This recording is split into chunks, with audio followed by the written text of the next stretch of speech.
At Bay Market Cafe, we know life can get in the way of good food, so we're here to offer a hand. Online ordering is back, and this time, it's better than ever. If you overslept and are running out of time, order online and pick it up. Raining? Get it delivered. On your way to go there or do that, order and pick it up. Sun scorching? Meeting? Get it delivered. That way, you can spend more time doing this or that with him, her, they, and them.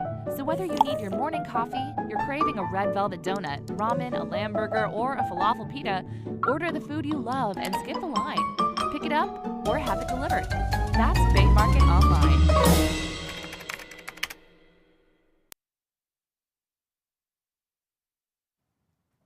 Good evening, and thank you for joining us for the 18th of 19 candidate forums for the 2021 general elections in the Cayman Islands, being hosted by the Chamber of Commerce in association with Foster's. My name is Mike Gibbs, and I have the honor of being the current president of the Chamber of Commerce. I will also be one of the panelists asking the questions this evening, along with Mr. Nelson Dilbert, vice president of the Chamber. I'd like to begin my opening comments by welcoming Georgetown West candidates Perlina McGaw-Lumsden, Elio Solomon, and Kenrick Webster, and thanking them for accepting the Chamber's invitation to participate in this forum. Fellow candidate David White tendered his apologies. Your willingness to appear on this platform demonstrates to voters that you take the democratic process seriously and are ready to respond to a series of questions on the top issues as identified by a recent online Chamber survey. More than 400 responses and more than 200 questions have been submitted via the survey, and these will help to frame the questions for this evening's forum. There is certainly not enough time to ask all the questions, but we will do our best to cover the topics that have been identified as the most important to the Cayman Islands and the Georgetown West constituency. When the Chamber was established in 1965, the goal was to create an organization that supports, promotes, and protects the interest and welfare of its members and the wider community. Being nonpartisan, we have hosted forums every election year since the 1988 election. So for 9 elections, we have provided members of the community with an opportunity to hear from their candidates and educate themselves before Election Day. These forums have taken weeks of planning and preparation, with all the credit going to the hardworking Chamber staff, but would not have been possible without the financial support of our sponsors, Foster's, Affinity Recruitment, Bodden's Legal and Corporate, and DART. So a very big thank you to them. I would also like to extend a wholehearted thanks to our media partners, Cayman Mile Road, Cayman Life TV, Radio Cayman, Government Information Services, and ICCI FM, for agreeing to broadcast tonight's forum. It is the first time that we have live streamed the forums on the internet, and we hope that this new format will enable even more people to watch them in the comfort of their home. It is now time to begin this evening's forum. I will therefore turn the proceedings over to Mr. Will Pineau, CEO of the Chamber, who will serve as this evening's moderator. He will explain the rules of the forum and introduce the Georgetown West candidates. Good evening, candidates. Good evening. So the rules for tonight's forum are as follows. Each candidate will be asked a series of questions, and you'll have 2 minutes to answer if you choose to do so. Each candidate will be allowed to answer the question without interruption and is free to differ with an opinion or position of another candidate during your allotted response time. We're asking that each candidate deals solely with the issues, and at the conclusion of each of the forum, that each candidate will be allowed a 2.5-minute closing statement. I'll now introduce the candidates for this evening. We'll begin with Perlina McGaw-Lumsden. Perlina is a graduate of the Cayman Islands High School and began her tertiary education with an associate's degree from the International College of the Cayman Islands, and was later awarded a scholarship to pursue a bachelor's degree in accounting from Howard University in Washington, D.C. Thereafter, she acquired a master's degree in law from Bristol University in the United Kingdom and a master's degree in sports management from Southern New Hampshire University. Over the course of her career, Mrs. McGaw-Lumsden worked in the financial services industry and also as a lecturer at the International College of the Cayman Islands for business law and general principles of law. She has also served as a board member for the Health Services Authority the National Roads Authority, Information and Communications Technology Authority, Education Council, Scholarship Secretariat, Water Authority Cayman, and the Immigration Appeals Tribunal. Mrs. McGaw-Lumsden is a board member of Generation Now, a youth empowerment program that provides, amongst other things, workshops on personal budgeting, scholarships, and professional development. Good evening. Good evening.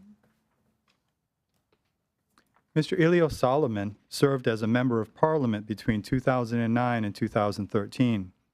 During his time in office, he was responsible for numerous accomplishments, such as, but not limited to, pension withdrawal amendment that enabled persons to invest money from their pensions to acquire a piece of land used as deposit for their mortgage or pay off the balance of a mortgage. Mr. Solomon was also responsible for the construction of 87 affordable homes, the designation of certain categories of jobs for Caymanians only amendment, and human organ and tissue transplantation law. Mr. Solomon has many years of experience within government, serving as technical support and procurement manager, including overseeing a staff of 17 in the Computer Services Department. He has done degree-level studies in electronic engineering, business administration, financial management, and labor economics. Good evening. Good evening. Mr. Kenrick Webster was born in Georgetown and grew up in the community of Breakers in the district of Bodentown. He has 3 children and 2 grandchildren. He is actively involved in the Red Bay Primary School and attends the Savannah United Church. Mr. Webster graduated from the Cayman Islands High School in 1984 and was employed by the Cayman Islands Police Service. In 1990, Mr. Webster received the Commendation Award by the Commissioner of Police for his diligent work in solving the first bank robbery. During his final years at the Royal Cayman Islands Police Service, he opened his own business, Webster's Tours Limited, and focused his attention on the growth of the business. Mr. Webster has served on the Cayman Islands Government Public Transportation Board and served as a Director of Transportation for the Cayman Islands Tourism Association. He also supports many nonprofit organizations.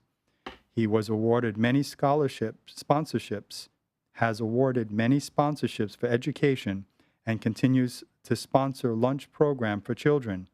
In 2015, the CICA International University and Seminary conferred upon him the degree of Doctor of Philosophy, Humane Letters, honoris causa. In 2018, he was awarded the Paul Harris Award by the Rotary Club of Cayman Islands for his contribution to the Cayman Islands community. Welcome, candidates. Now, after I've introduced all of you, we're going to take a short commercial break. And when we begin, we'll begin tonight's forum with the first round of questions. Please stay tuned. Behind everything we do is a promise. Better. Better because we care, because we all have a common goal, to be better at cooking, to be better at eating right and taking care of ourselves, to live in a better community, to just feel better. Today and tomorrow and the next day. Do it for you. Do it for them. Do it to prove something to yourself. Do it to carry on a family recipe. Or just because. But when you aim for the stars, better just works. We're Fosters. And we're better. Because of you, because of them, because of this place. And because we care.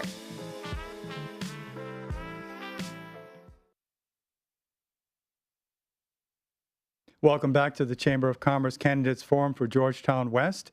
I'll now turn over the first round of questions. We'll begin with President Mike Gibbs. Thank you, Will, and good evening once again, candidates. Look forward to an evening of interesting discussion. The first question I will address to Ms. McGaw-Lumsden, and that is, what makes you the candidate of choice for the voters of Georgetown West? Thank you for the question, Mike. I think as most of you know, I actually come from a broken family.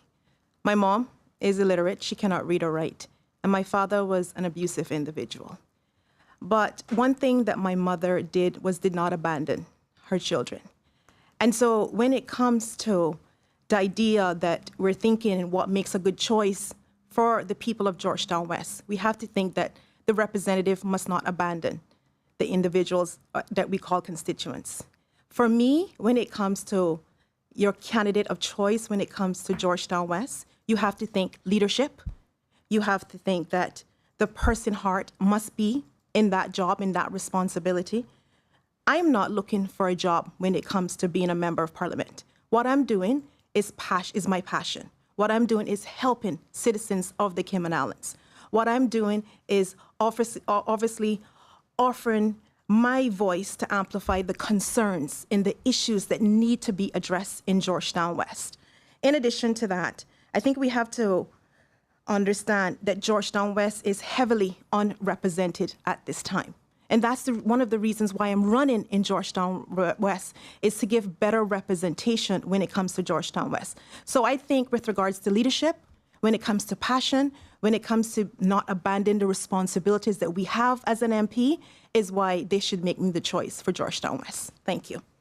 Thank you. Mr. Solomon, same question, please. Thank you very much again for the Chamber for hosting this particular program. In terms of Georgetown West, I would like to stress that one of my campaign meetings, I made it abundantly clear that when an individual makes a decision in terms of who they're going to vote for, it's a very serious decision. If you look at the representative that they have now, they have spent somewhere between $576,000 and $610,000 for that person to represent them. In doing all of my tours throughout Georgetown West, many people complain that they have not even seen the representative. And I can respectfully submit that he has done arguably nothing in the constituency as well. But you have paid a high price in terms of finances, and most importantly, you've paid a high price in terms of 4 years gone off your life. In particular, when I walk around Georgetown West and see that many of those persons are elderly individuals, the least thing that they can afford is to use or waste another 4 years of their life. And your decision is going to be a very important one. If you look at my background, I too come from a very disadvantaged areas. I understand the issues. But not only do I understand the issues and make a promise that I can do something about it, I encourage you to look at my background. My background is someone who has been in office, who has the experience, and who has given the proven results of that. For example, as has been mentioned, I provided pensions for people to be able to withdraw money from their pensions to build a house, buy a house, and pay off their mortgage. I built affordable homes, something that is seriously impacting my constituency, especially for the elderly and for the young, who needs homes, and now you can't get it for less than $300,000. So if you're looking for a candidate that's not just making a promise to you, but at the end of the day has already proven to you that he can deliver, and I'm not jumping around, by the way, from constituency to constituency. I've dug into Georgetown West. This is my second run, and I'm there for the full course. Vote for someone who has the experience and the proven results. Thank you very much. Thank you. Mr. Webster, same question, please. Thank you.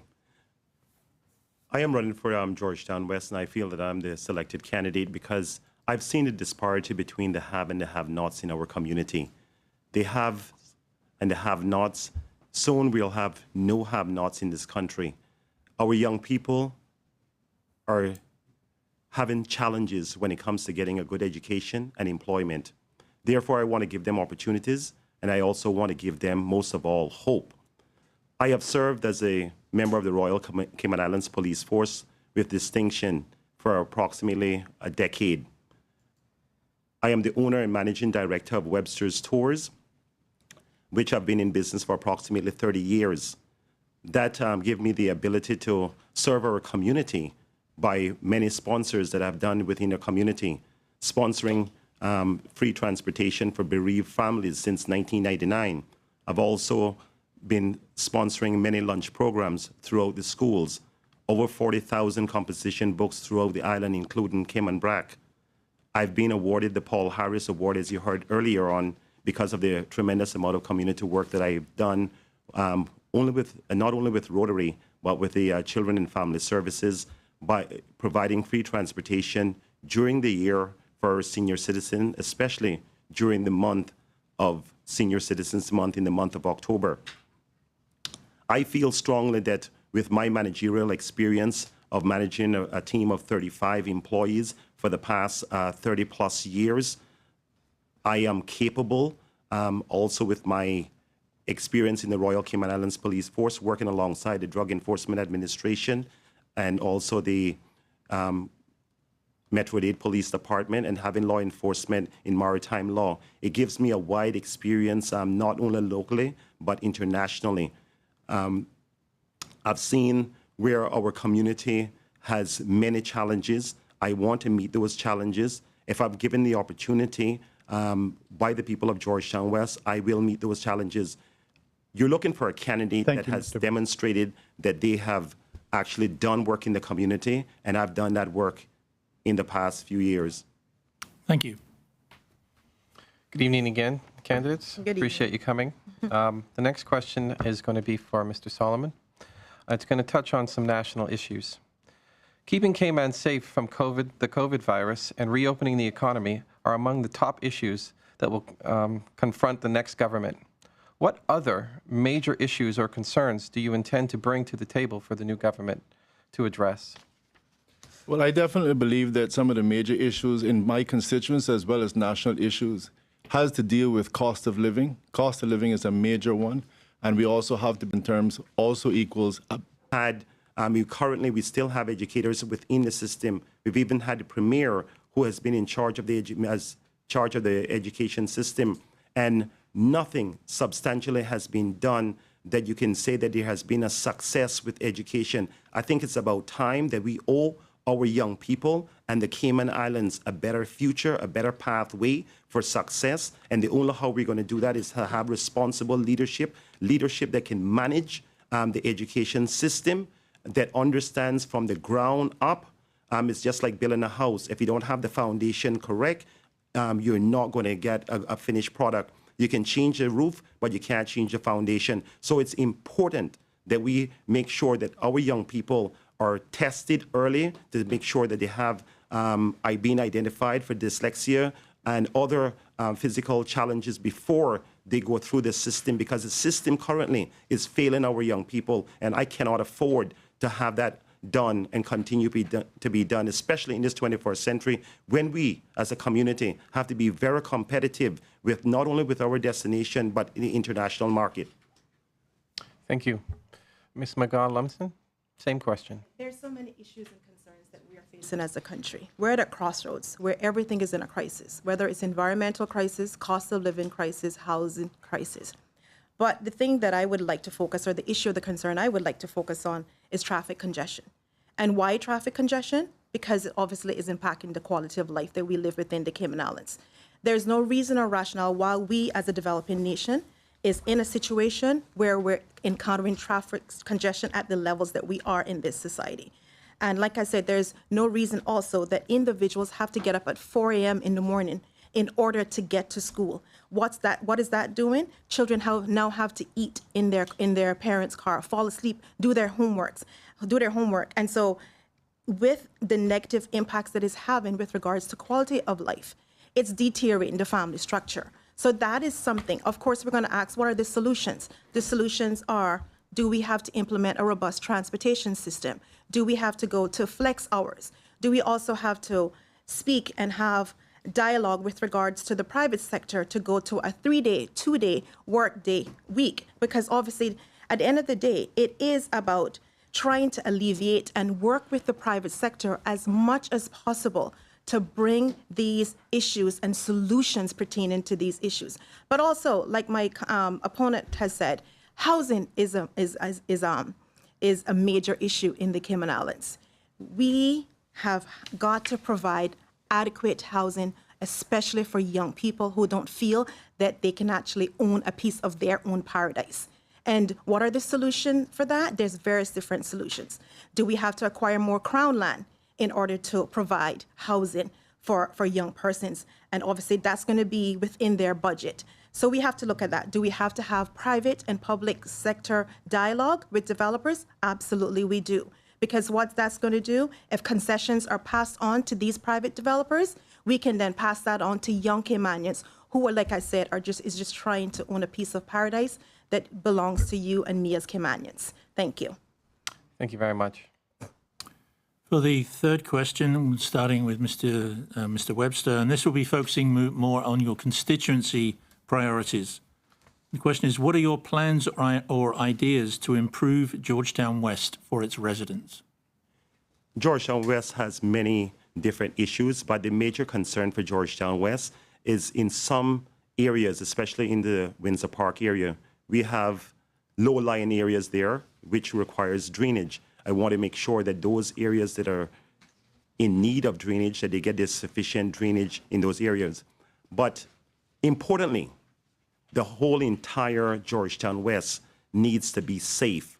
Safety comes in three different parts. Safety with commuting.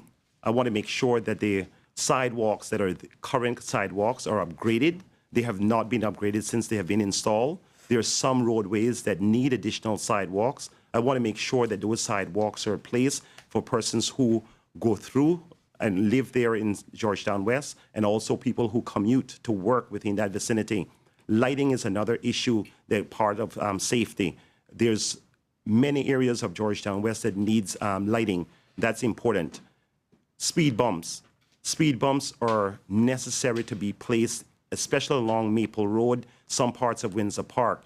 Because of the traffic congestion within the country, persons are diverting to avoid traffic in the mornings, especially. Yeah, I suppose I would take those things from the softer side or the human side and some of those things from the infrastructure. If I could start first of all with the infrastructure. I look at Georgetown West and I definitely see a lot of the sidewalks that needs to be fixed. Flooding is indeed an issue. And I would like to say that I believe I have a solution for that, because it was one of the things that I was actually involved with while I was actually in office also. I want to be able to see in Georgetown West beautiful bus stops. I want to have those that they're creating solar energy. People can charge their cell phones while waiting for transportation. And I want to be able to see that the roads are going to be properly paved. And as I've said, deal with flooding. And continuing on the infrastructure, again, I talked about cost of living. There are so many people in that area right now that are having to contend with the cost of living issues, which again, primarily is housing. And we can deal with things like solar panels. Right now in this country, no solar panels will be able to be installed until 2022, simply because the government isn't living up to their obligations under the National Energy Plan. So we need to resolve those problems in terms of physical infrastructure, lower the cost of living for those persons. If I deal with more on some of those human sides, I've had to meet in canvassing, for example, just to give you one, a gentleman 60 plus years of age, now paying $1,200 plus for rent. That individual is not going to be, him and his wife will not be able to work much longer. Where are those people going to go? We need to be able to do exactly what I did while I was in office, build affordable homes that allows them to, at the minimum, to transition into those homes and pay $600 a month to rent to own the home. We need to do that as a matter of priority. I see so many of our young persons down in there, particularly our males, who again are drinking, using drugs. They need to have help. They need solutions. And at the same time, a lot of our young persons, both male and females, are trying to get jobs, and they're simply being denied those opportunities. And this is one of the reasons why I was in office, even though it wasn't popular, to come up with jobs for Caymanians only. There are a myriad of jobs that are being sent overseas, and just those jobs coming back home would create wonderful opportunities for our people. Thank you.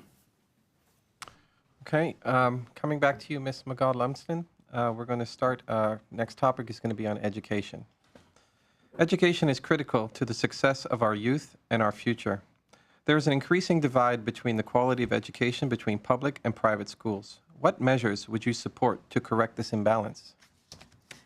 I don't want to so focus on private and public. We have an educational crisis, but I don't think it's curriculum per se. What I do think that needs to happen, Nelson, more than anything, is we have to understand why children are not learning in the public schools. That's the most important thing. And why are children? I come from a broken home. So when I attended school and I was hungry, I couldn't learn. And it's as simple as that. And I come from a broken home where my father was abusive, where my father was alcoholic. Am I supposed to then lend my attention to education? It's not a priority for me. And so what I think we need to understand is that we need to have social programs within the school to help with the children that are dealing, whether it's mental illness, dysfunctional, coming from dysfunctional homes, mental illness, going to school hungry and obviously cannot focus. Those are the social aspects that we have to try to focus on when it comes to children learning is extremely, extremely important. We tend to think that, oh, it's the curriculum. It's not the curriculum. I couldn't learn until I was actually in 5th form. I was a late bloomer because I simply could not concentrate. I simply could not lend my attention to education. Yes, it is a priority, but in order for it to be a priority, in order for us to actually have kids focus and stress the importance of education, they have to come from a comfortable zone and a very stable environment in order for them to focus. So I think it's important that we focus on the social programs, but in addition to that, I think it's incumbent upon the government to ensure that we get qualified and quality teachers. That is important. They have within them passing the knowledge to our most valuable possession, our children. And so it's incumbent upon us that we ensure that they are qualified, that they have their quality, and then in turn, they're going to pass that education on to our young people. And that's what I think that needs to happen. Some people have suggested, should we reintegrate the schools? That happened when, of course, we were in high school. I'm not too sure that is the answer. Thank you. Thank you. Mr. Solomon, same question. Yeah, I definitely think that, as I talked about the major issues being cost of living and those sort of things, one of the fundamental reasons why you have divorce and marital problems is because of finances. If there's a reason that family is going to break up, it's probably over finances. So when I can actually look right now in Georgetown West and see mother, father, son's wife, grandchild living in the same house and facing financial challenges, we know that there's a problem. And you're going to have those issues. When I was younger, I remember having to go out on the tenders, and I worked on those tenders, made money, and I used it to buy lunch. And all of those challenges and difficulties, hearing mom and dad argue about mortgages and bills, creates challenges for an individual to be able to learn in the home or learn in school. And again, fundamentally, that's why I think you need to address the whole issue of cost of living and diversifying the economy to create the proper environment for those students, children to be able to go to school and to be able to learn properly. To be able to address specifically your question, I definitely think that when we separated the schools, we created a major problem.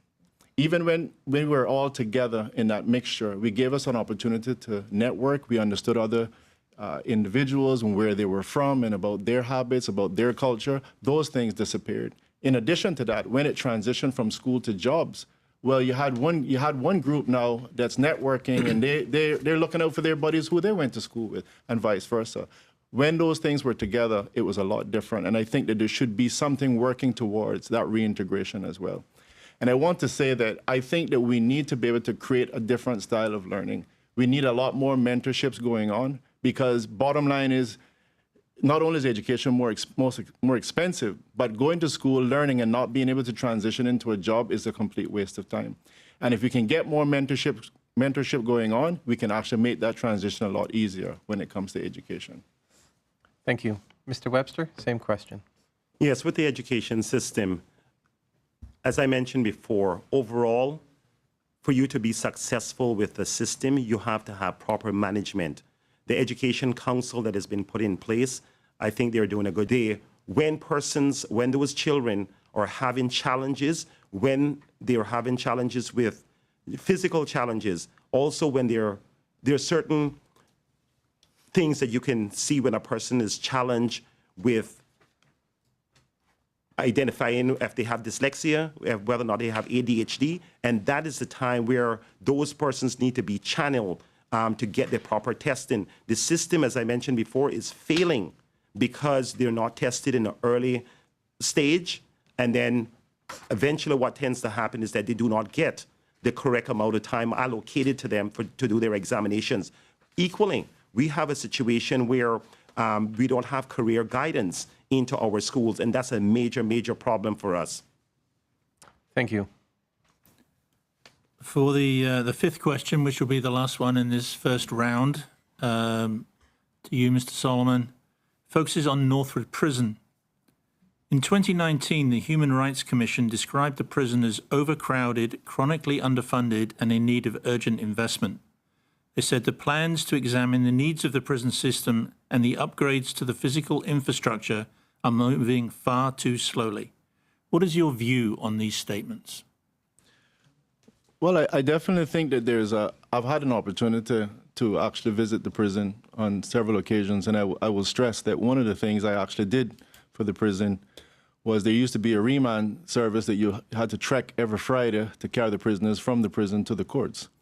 One of the things I actually constructed was 2 cubicles there with all of the relevant cameras and technology so that those prisoners could stand in the cubicle and actually the courts could actually see them while they were there.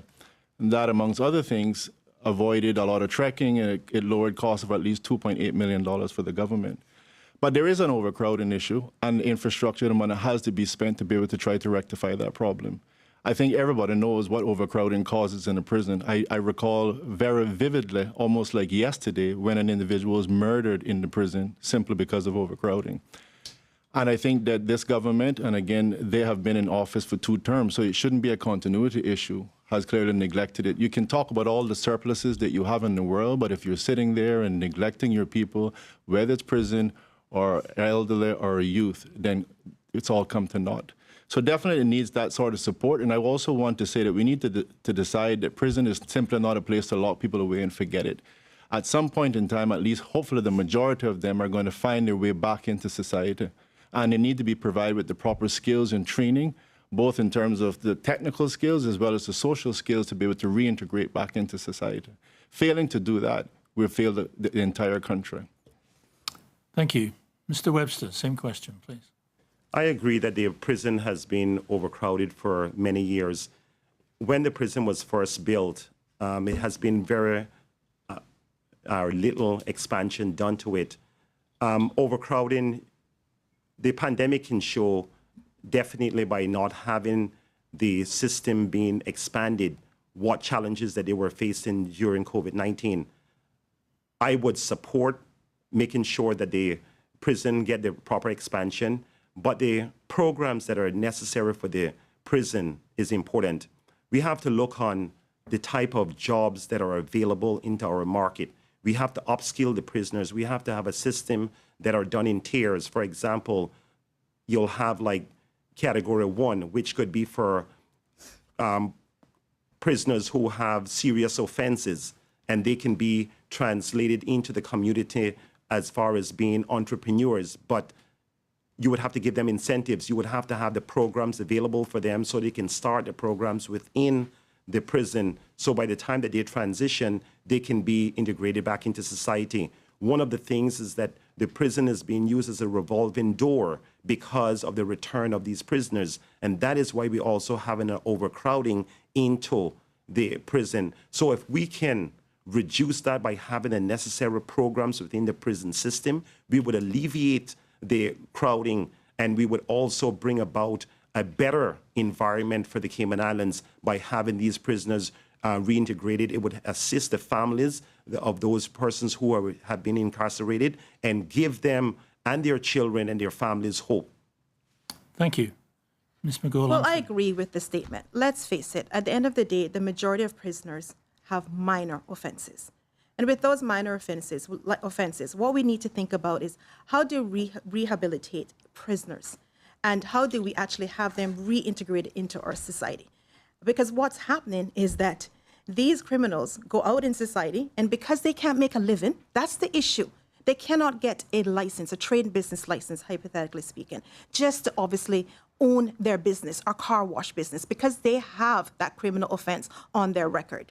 And so what happens? If I can't get a job, if I can't own my own business, what am I going to do? I'm going to create and do another offense or convict myself again. And therefore, that is what's causing the overcrowded in the prison system. So I think what we need to focus on more than anything is definitely rehabilitation and definitely removing some of the criminal convictions on these individuals' records so that we can actually upskill them, we can train them and have them be part of society. And actually that's going to actually be more than an asset to the society. And that is what we need to do. Thank you. Thank you, Candace. Gone through the first round of questions. When we return after this break, we'll begin the second round. Please stay tuned. Feed the family for less with Foster's Pick 5. Choose from a range of meats including chicken thighs, pork chops, ground meats, beef stir-fry, sirloin steaks, and more, and only pay $19.99 for any 5-packs. The meat is always fresh and never previously frozen. It's the perfect way to stock up for the week. That's dinner sorted. Look out for Pick 5 in the meat department at all Foster's supermarket locations. Foster's, better value because we care.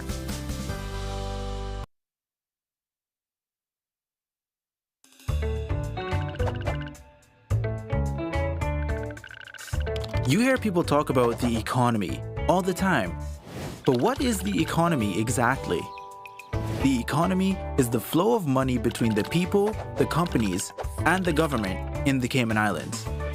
Why is it important to understand the economy?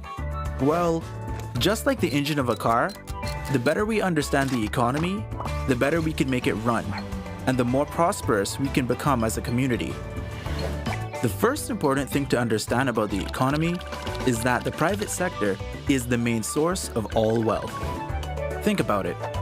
Most people work for companies in the private sector, both big companies and small businesses. But even if you work for the government, your salary comes from the fees and duties paid to the government by private sector companies and their employees. That's why we call the private sector the prosperity engine that powers our economy and drives the country forward. When business is booming, companies have more money to spend on salaries, bonuses, and promotions. Employees with more money buy more products and services from other businesses.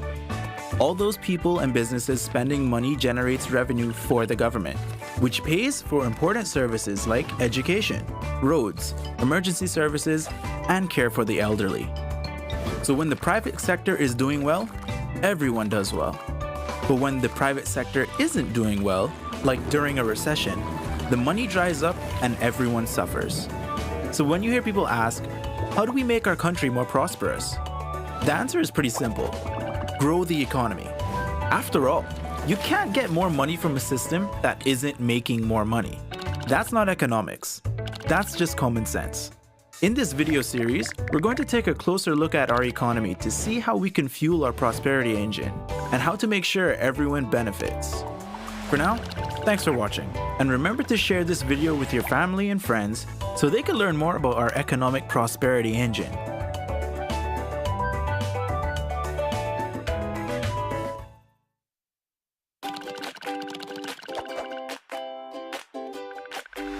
Here in the Cayman Islands, the private sector is the prosperity engine that drives the country forward.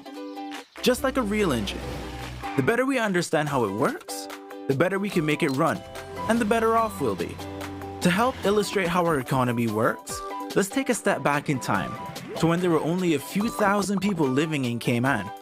In those days, most people survived by fishing or farming for food.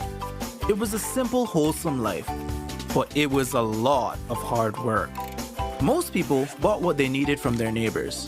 As people bought and sold things, their individual wealth went up or down, but the overall wealth of the country stayed the same. In a simple economy like this, the only way one person could increase their wealth was by reducing someone else's. In order to increase the overall wealth of the country, one of our Caymanian ancestors would have to sell something, a product or service, to someone somewhere else, and bring that money back home. In other words, we would have to export something. In those days, our biggest export was labor. Men worked overseas or on the seas and brought the money home, thereby increasing the total wealth of the country. Although the economy is much bigger and more complex today, these same principles still apply. Every time a company in Cayman sells a product or service to a customer overseas, the overall wealth of the country increases. Once it's here, it flows around the local economy between the government, the people, and the companies and becomes a part of our society's wealth. The two biggest sources of income for our economy today are financial services and tourism, often called the pillars of our economy. Tourists come here and spend their money. So all of the tourism companies like hotels, restaurants, buses, Stingray City Tours that make sure our visitors have a great time are helping to increase the wealth of our country. Just like tourists, clients of financial services firms come here and spend money too. So all of our financial service companies like insurance companies, fund administrators, lawyers, and accountants that facilitate investment transactions for people and companies around the world bring money into the economy, and increase the overall wealth. The point is, if we want to increase the prosperity of our country, the best way to do that, in fact, the only way to do that, is to grow the private sector. In particular, the companies at the front lines that bring the wealth here from overseas in the first place. In the next video, we'll talk a little about how money moves around the economy. For now, thanks for watching, and remember to share this video with your family and friends so they can learn more about our economic prosperity engine.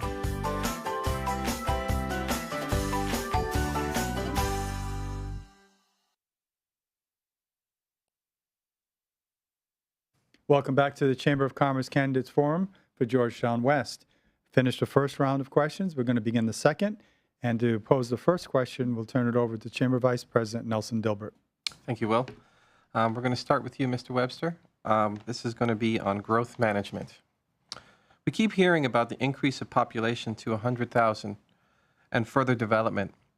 Do you support this continued development? And what measures would you recommend so that Caymanians benefit from a growing economy while at the same time balancing environmental concerns? I do not support the expedience of a 100,000 population persons to bring up our population. I think that is not responsible. I think we need to make sure that we have a comprehensive plan before we try to push too many people within the country, because we're going to have situations on our infrastructure that cannot maintain and support that amount of people. Right now, we're experiencing many issues, especially with traffic. We're experiencing issues with affordable housing. We have other healthcare issues that we're having problems with. So just imagine the stress that would put on our healthcare system alone, our education system, tertiary education. UCCI has not have a phase 2 facility since it has been constructed. So we have to look long term. So I think we need to get this right before we start pushing the amount of persons that we have.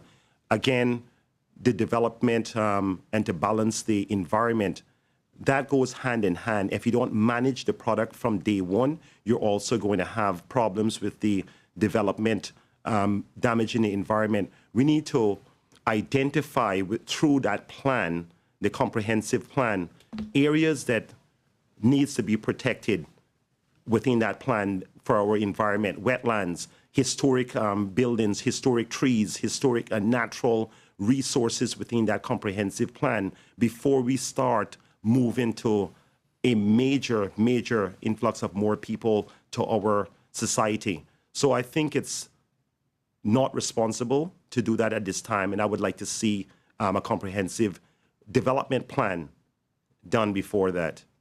Thank you. Thank you, Mr. Webster. Ms. McGaw-Lumsden? Nelson, thank you for the question. I think if we could take a page out of Dart book, we'll be in good standing. And what I mean by that, we have to plan. The first question that we need to ask ourselves, and the government to actually ask themselves, is do we have a national policy in place similar to Vision 2008? Once we have that plan in place, we can then identify what infrastructures are required. Even if it's on a yearly basis, we need to have a plan in place. Once we have that, we can then identify how are we going to grow the economy? How are we going to grow when it comes to development? Schools are stretched as it is. Healthcare is stretched as it is. But if we have that national policy or national plan in place, it's going to allow us to better facilitate what is required. I am not in support of growing the country to 100,000. Like I said, we're going to have enormous impacts when it comes to traffic congestion that we're dealing with already. We're going to have enormous impact on our healthcare system, on schooling. I mean, it's just a number of things that just does not go. And I don't think that we should be thinking about growing our population to 100,000 people at this time. But what we do need first and foremost is to have a national policy plan in place so that we will know exactly what the intentions are for this country within the next year, the next 2 years, or the next 3 years. Thank you. Mr. Solomon, same question. Well, first and foremost, I believe that whatever growth we have, whatever benefits we see as a country, it has to translate into benefits for our people. And unfortunately, right now, I think if anyone came to you and said that they were having difficulties building a 2-bedroom house and couldn't manage that household, the last thing you want to do is give them an opportunity to build a 9-story building. And I think that's the situation here. Will Cayman get to a population of 100,000? Without a doubt, at some point in time, we will get there. But to be artificially working to inflate that, and you can't manage the problems that you have now, I don't think that's the right move. I remember being in office, and let's just understand this. If Hurricane Ivan, luckily it passed by and we didn't have any casualties, but if Hurricane Ivan had killed 100 or 2,000 people, and it was very possible, we would not have even had the place to bury the dead. And we did not even have the legislation that allowed the government to have a mass burial. There is such a gross lack of planning in this country that the last thing the government should be talking about is exacerbating the problem by adding more and more people to the population. We have Caymanians that are already falling behind between the cracks. As we mentioned, can't even get an affordable home. What the government has just done, and here's the irony of it, when I was asked to bring in the pension amendment that allowed people to invest in their country by owning a house and owning land, the now premier argued with me that that was irresponsible. Well, 3,000 families have benefited, and it's doing pretty well. But what they did with the pension dispensation, well, it might have helped some people, but I can tell you, it is going to create a major problem, and I can't stress it enough. It is going to be a major problem in the next couple of years, just in terms of retirement. So I think COVID-19 should do one thing. It should hopefully allow us to be able to say, you know what, let's take stock and let's see what we can do to tighten up this ship, get greater efficiencies and effectiveness of service. And am I a business person? Absolutely. I have wonderful ideas that I think we want business to grow, we want our people to grow. But at the end of the day, if we can't manage what we have now, let's take stock and let's see if we can get that in order first before we try to go anywhere else. Thank you. Ms. McGill-Lumsden, the next question is to you first. Focuses on Georgetown West development. Would you support increasing the heights of buildings in Georgetown West to accommodate more multi-story residential buildings? If yes, where would you position those buildings in the constituency? As you can tell, this is a specific question for the Georgetown West constituency that came from our forum. Well, we see what has happened with Finn on the South Church Street. And so at this time, I can't say that I'm going to lend any support at all when it comes to increasing the heights of any building in Georgetown West. We have to be mindful exactly who are we developing for. We are overdeveloping the Cayman Islands. And while we're developing, one must take in consideration, is it sustainable development? And what do I mean by sustainable? Yes, we must continue to grow as a country, but not at the cost of future generations. And that's as simple as I can put it. And no, at this time, I do not encourage any increasing of the heights of buildings in Georgetown West. Thank you. Mr. Solomon. Well, I would have to say that, first of all, you know, I would welcome the opportunity for a more empirical sort of survey to be conducted in Georgetown West. But I can tell you from canvassing that I do not believe the people of Georgetown West, either on the west or the east side, is in favor of any more construction of large high-rise buildings, etc. That's definitely the feedback that I'm getting. And if you actually look at Georgetown West, there's the entire Cayman Islands probably, but Georgetown West, there's already inadequacy in terms of parking. So if you're going to talk about, you know, increasing the height of those buildings, which means you're having much more people stacked on top of each other, where are they going to be parking? You know, transportation is a major issue in this country.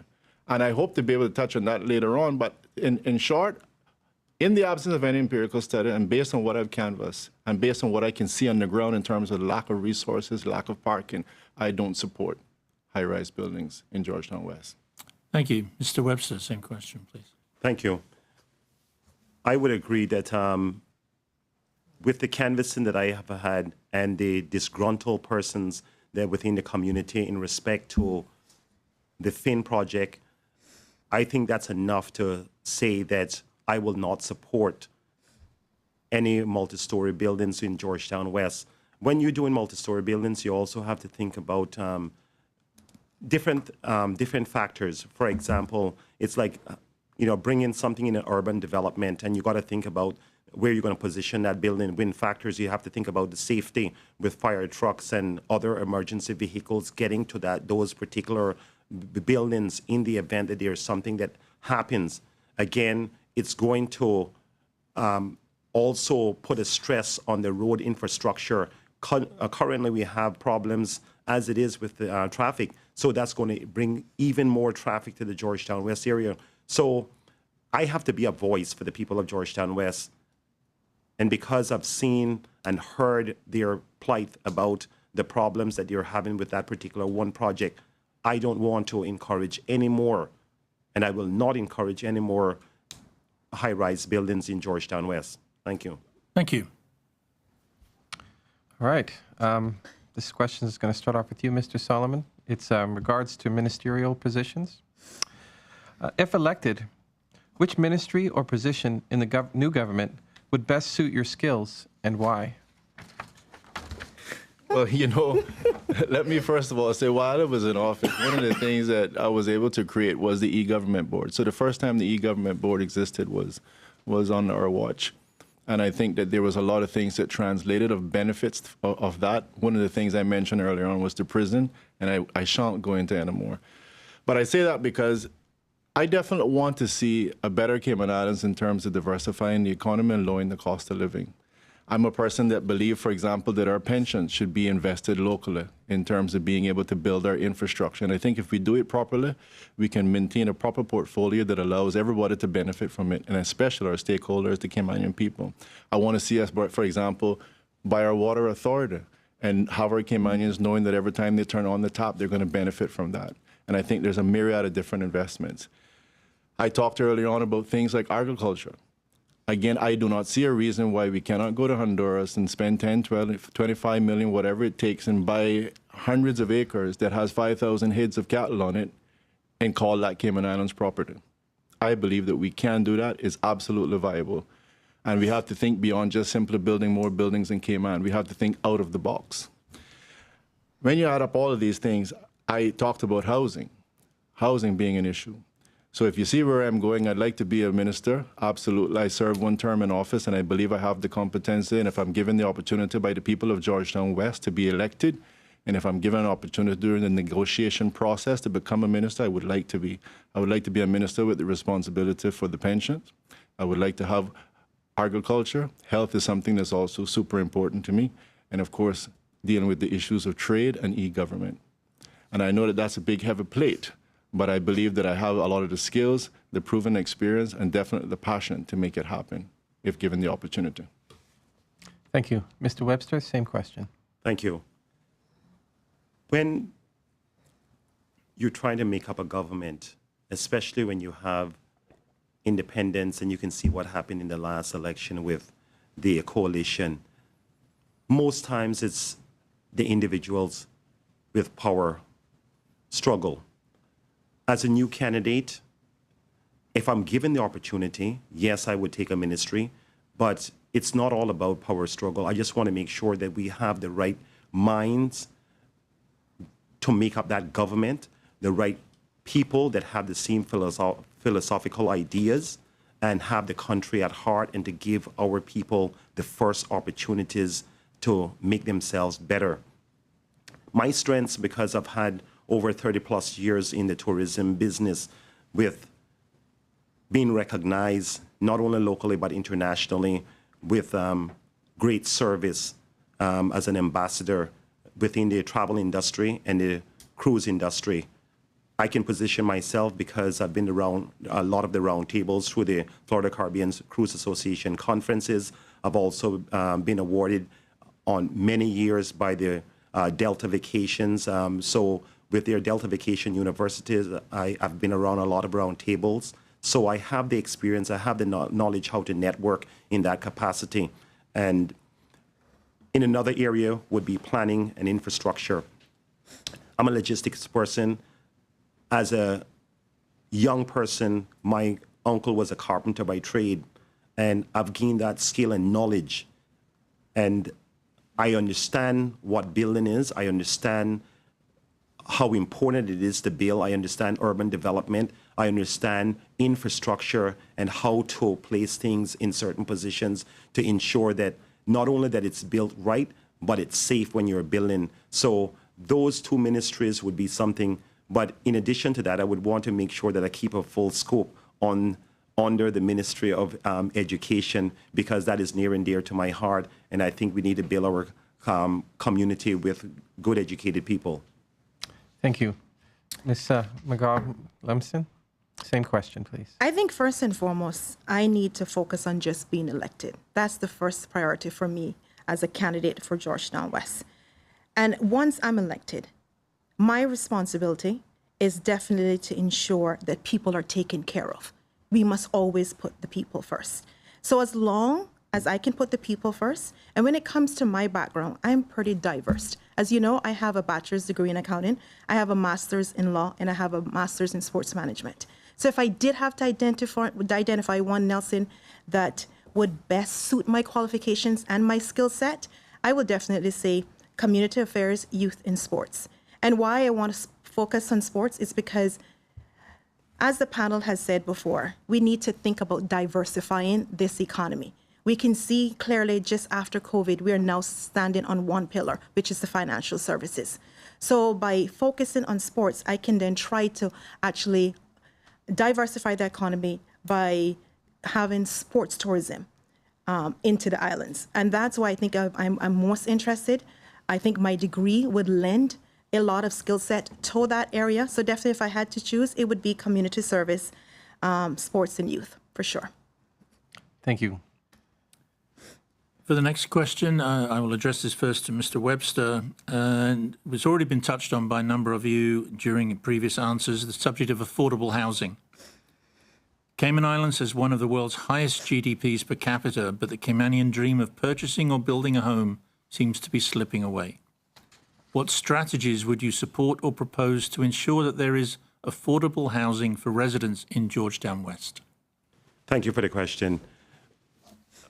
The affordable homes are very challenging for most people now, and that's a concern. Many years ago, when I was growing up as a kid, it was always the Cayman dream to hear your uncle or you hear your aunt or siblings saying that I would like a house. That Cayman dream has now become an illusion. How we can fix that problem is that we first need to have a law put in place where persons cannot just buy raw land if they're not Caymanians. What is happening is that persons are banking the raw land, making it very expensive in the real estate market, pushing the real estate costs up. So developers cannot have access to that land. Government cannot have access to big, large parcels of land. And that is what is driving up the cost. So until we can get that done, we're always going to have a situation where the price of affordable homes are not affordable. They're going to only be affordable for those that have and not the have-nots. So we need to change that gear. People can sit in their office in, Brussels, wherever, and they can just, wire the money and have, hundreds of acres of land being purchased. And you just keep it there sitting, not developed for many, many years. And that is a major concern when it comes to affordable homes. So I would like to see that change to give our people the opportunity of bringing the affordable homes to a much lower cost. Thank you. Ms. McGaw-Lumsden. Well, let's start with the background, how we got here. We literally got here because, like Kendrick actually said, there are investors in various different geographical locations throughout the world that literally can pick up the phone and acquire a piece of property in the Cayman Islands. And so when you're talking about millionaires and billionaires who are investing here, they, of course, can pay whatever amount the developers are asking for. And so that's driving up the cost for young Caymanians and Caymanians themselves. So what I do propose is, one, government need to be very vigilant and very aggressive when it comes to acquiring crown land within the Cayman Islands to try to build as much affordable homes for young Caymanians and Caymanians themselves.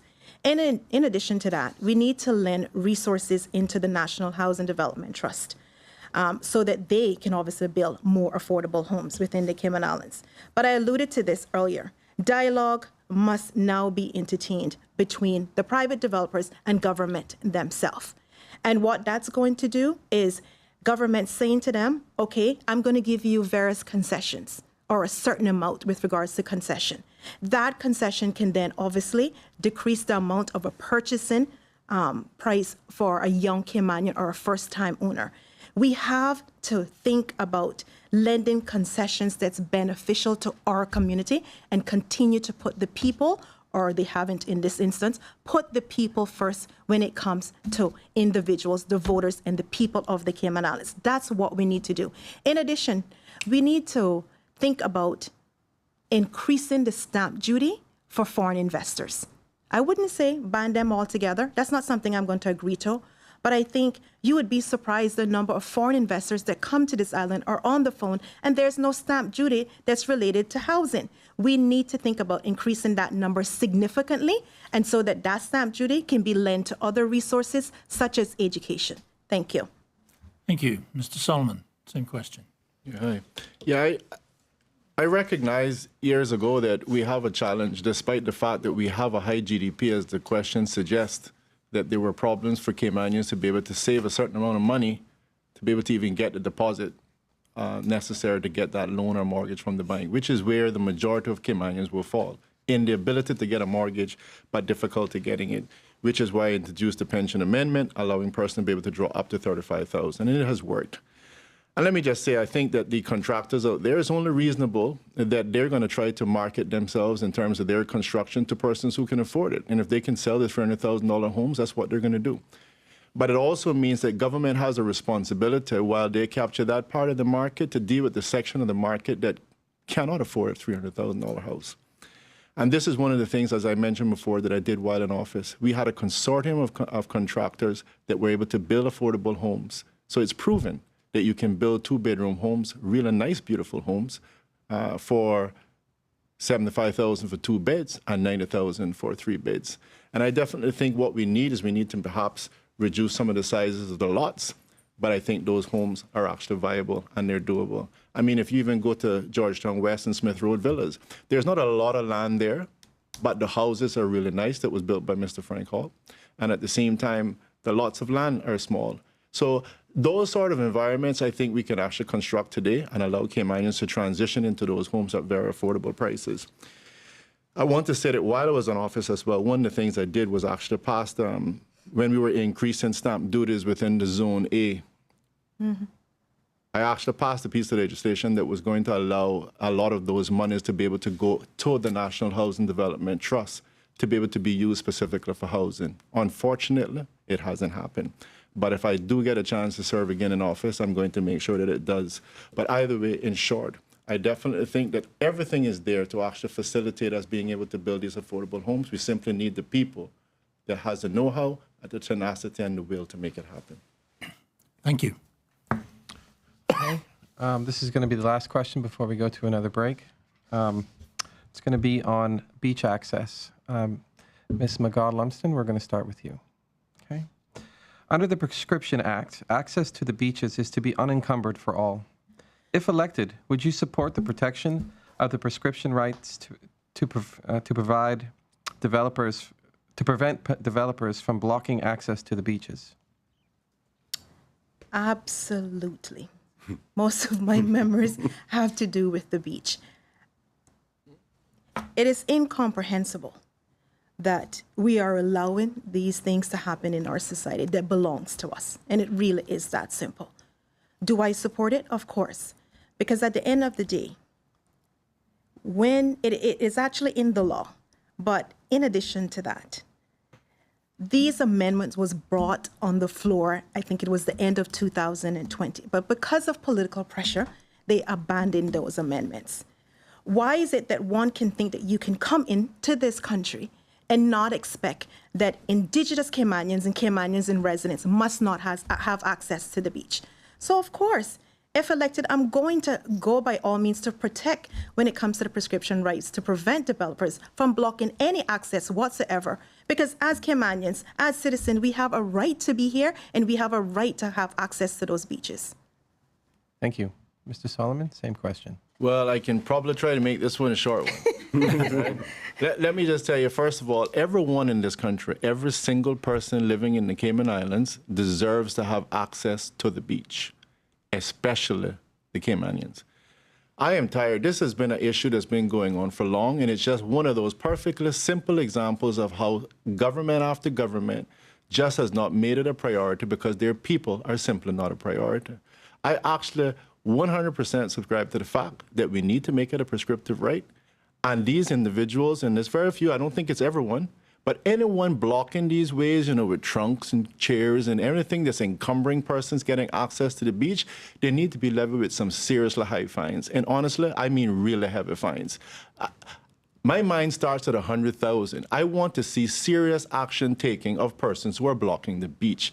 It is a complete contempt for the people living in these islands, and especially Caymanians, blocking access to the beach. Now, that said, I want to make sure that I stress on the side that Caymanians or anyone visiting the beach, let's be respectful to other persons as well. Make sure there's no trash being thrown around, but at the same time, don't block access to the beach for my people.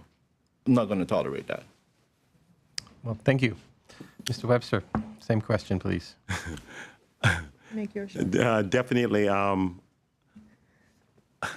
The beach is something, the beach access is something that has been fought with between developers and the residents, and this has been going on for too long. We need to stop that. We need to ensure that before developers can develop their property, that there's a prescribed, in law, there's a prescribed access by width, dimensions, and it must be fenced off and pretty much paved partially down the beach access. So, and even if you have to go to a point where government registered that with a block and parcel number to ensure that there's no ambiguity, right? That has to be done because we have been going through this and it's been causing a lot of problems. But not only beach access, I want to think about coastal access. What happens when we have a lot of the iron shore throughout the different parts of the island when you want to fish from the coastal area that are not marine parks? We need to have a plan that we can have access. These need to be identified early before persons develop in those vicinities so that we can give our people access to the iron shore so that if they want to fish, so it's just not beach, it would be coastal access. We also need to look at the easement. We have a lot of easement that has been within the Georgetown vicinity. For example, one that comes to mind quite clearly is the one by Elizabethan Square. That easement should be labeled, it should be marked, because if we don't, at some other point in time, persons can go ahead and just close in on that easement. We need to look at easements and make sure that they are clearly marked and identified so that persons will know exactly that that is an easement area that they can have access to. Thank you. Thank you. That concludes the second round of questions. So when we return, we'll begin the third round. Please stay with us. March in Cayman is hot, but at Foster's, it's frozen. Frozen Food Month is back, and we're giving away 4 $250 Foster's cards. To enter, just purchase any 3 products from the frozen department from now until March 27th. It's that easy. You could grab a frozen pizza for dinner, frozen berries for a morning smoothie, and frozen plant-based sausages for something different. Exactly. Just don't forget to enter online at fosters.ky/frozen food month. Foster's, better because we care.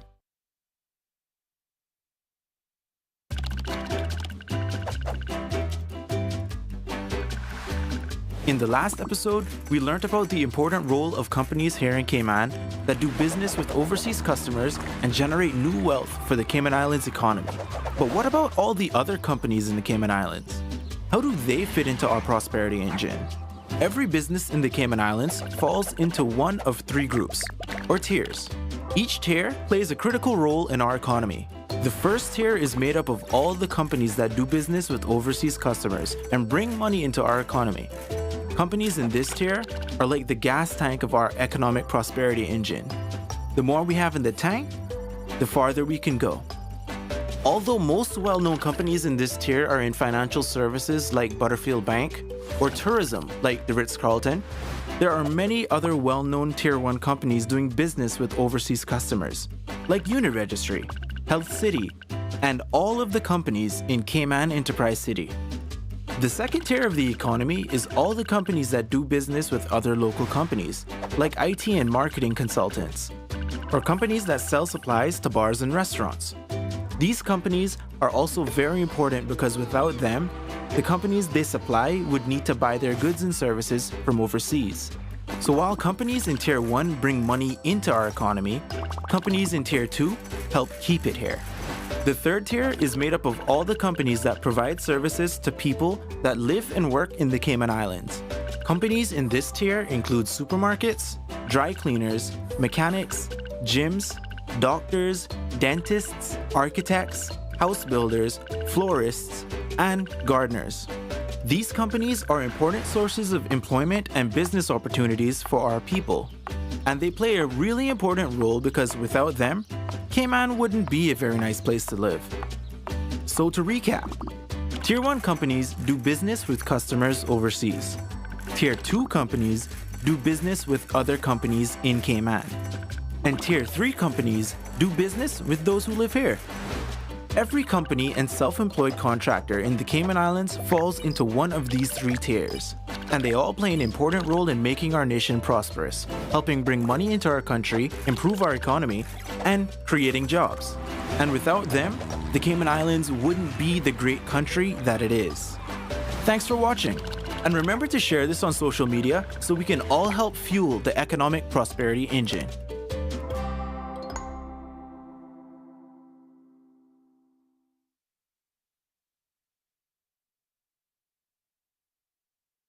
Welcome back to the Chamber of Commerce Candidates Forum for Georgetown West. We've gone through 2 rounds of questions. We now go into the 3rd round, and we'll begin with the first round of questions with President Mike Gibbs. Thank you, Will. This question will address to Mr. Solomon first. It focuses on minimum wage. What are your views on the current minimum wage of $6 per hour and the knock-on effect to the cost of living of any future increase? Yeah. Well, thank you, Gibbs, for the question. I mean, first of all, I do my best to try to make sure that a free market can have a chance to operate. I don't like a lot of artificial behavior. That said, we do have a minimum wage. That's water under the bridge. When I was in government, one of the things I did was the cleanup program. Because, again, I don't believe in necessarily just handing out checks, despite the fact that I've been accused of doing that. But I was handing out shovels and rakes and giving people an opportunity to clean up their country, take pride in it, and they actually got a salary for it. At the time, and I mentioned this because I did hear someone mention it at a meeting, but at the time I paid them $10 an hour. And I paid them $10 an hour, particularly because I believe it was a short period of time that they had to work and needed sufficient enough money to make sure they could buy something for Christmas or for New Year's. But that said, in terms of any adjustments to the minimum wage, we have to be careful when we give politicians power over certain things. It just becomes a big campaign effort. I mean, we're seeing it right now, promises of $2,000 if we get back in, but yet at the same time, you don't hear any promise on that $2,000 being used to help upskill or reskill people. I would think it would be very good to take that $2,000 and say, hey, let me get you some training in tiling or plumbing, electrical, rather than just giving away the hard-earned money of taxpayers of this country. Completely ridiculous. So before there be any adjustments in minimum wage, as far as I'm concerned, we need to have the proper studies done. We have a board under the legislation that accommodates that. And if they come back and say there should be an adjustment, negative or positive, then I think we can make a move on it. Thank you. Mr. Webster, same question, please. Well, the minimum wage has been up for review for quite some time now. I feel if we're going to do a minimum wage increase, it should be done by industry. So, for example, you have the financial industry already that supersedes the $6. We have in the construction industry, they have an understanding for carpenters and masons that they're a increased rate more than $6. So I think if we start looking and doing it by industries, then we will be able to change the gear with persons. Persons would probably be interested in going into a particular field because of their remunerations, and it would incentivize them, and we could have the necessary training to put them in that category, especially on areas where there's we are going to focus on TVET programs. So I think it's important that if we do a minimum wage, we don't just do it across the board, because if we do it across the board, I'm telling you that what's going to happen, if you think that we have problems now with business closing, it's going to be a lot more. The NAU lines will be up to prospect because businesses will be closed. So I would suggest that if we're going to do on the review a minimum wage increase, we do it by industries. Thank you. Thank you. Ms. McGaw-Lumsden. Let me unequivocally say that I do not agree with regards to the $6 minimum wage. I think it's something that needs to be reviewed. I think with the $6 minimum wage, what we did was created a number of persons, including the person in Georgetown West, below the poverty line. And people that are making $6 an hour just simply cannot live a good quality standard of life. It's really that simple. So does it have to be reviewed? Absolutely. To what amount? I don't have any idea what that could be. But I want to say that there's a flip side to that. Should we increase the minimum wage to $7.58? Will that be passed on to you and I as consumers when we go to Burger Shack or other small companies? Companies already are screaming that the cost of living and to facilitate an employee in this country is significant.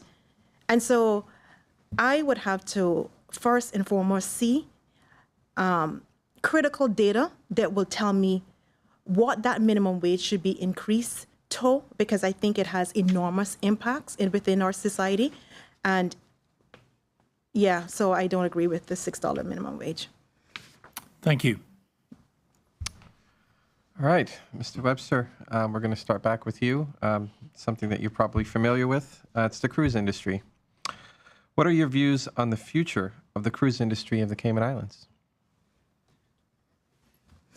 Thank you for the question. The future for the cruise industry, I think it's going to be a while before we see cruise come back to these shores. But what I would like to see a responsible action done in respect to the cruise industry.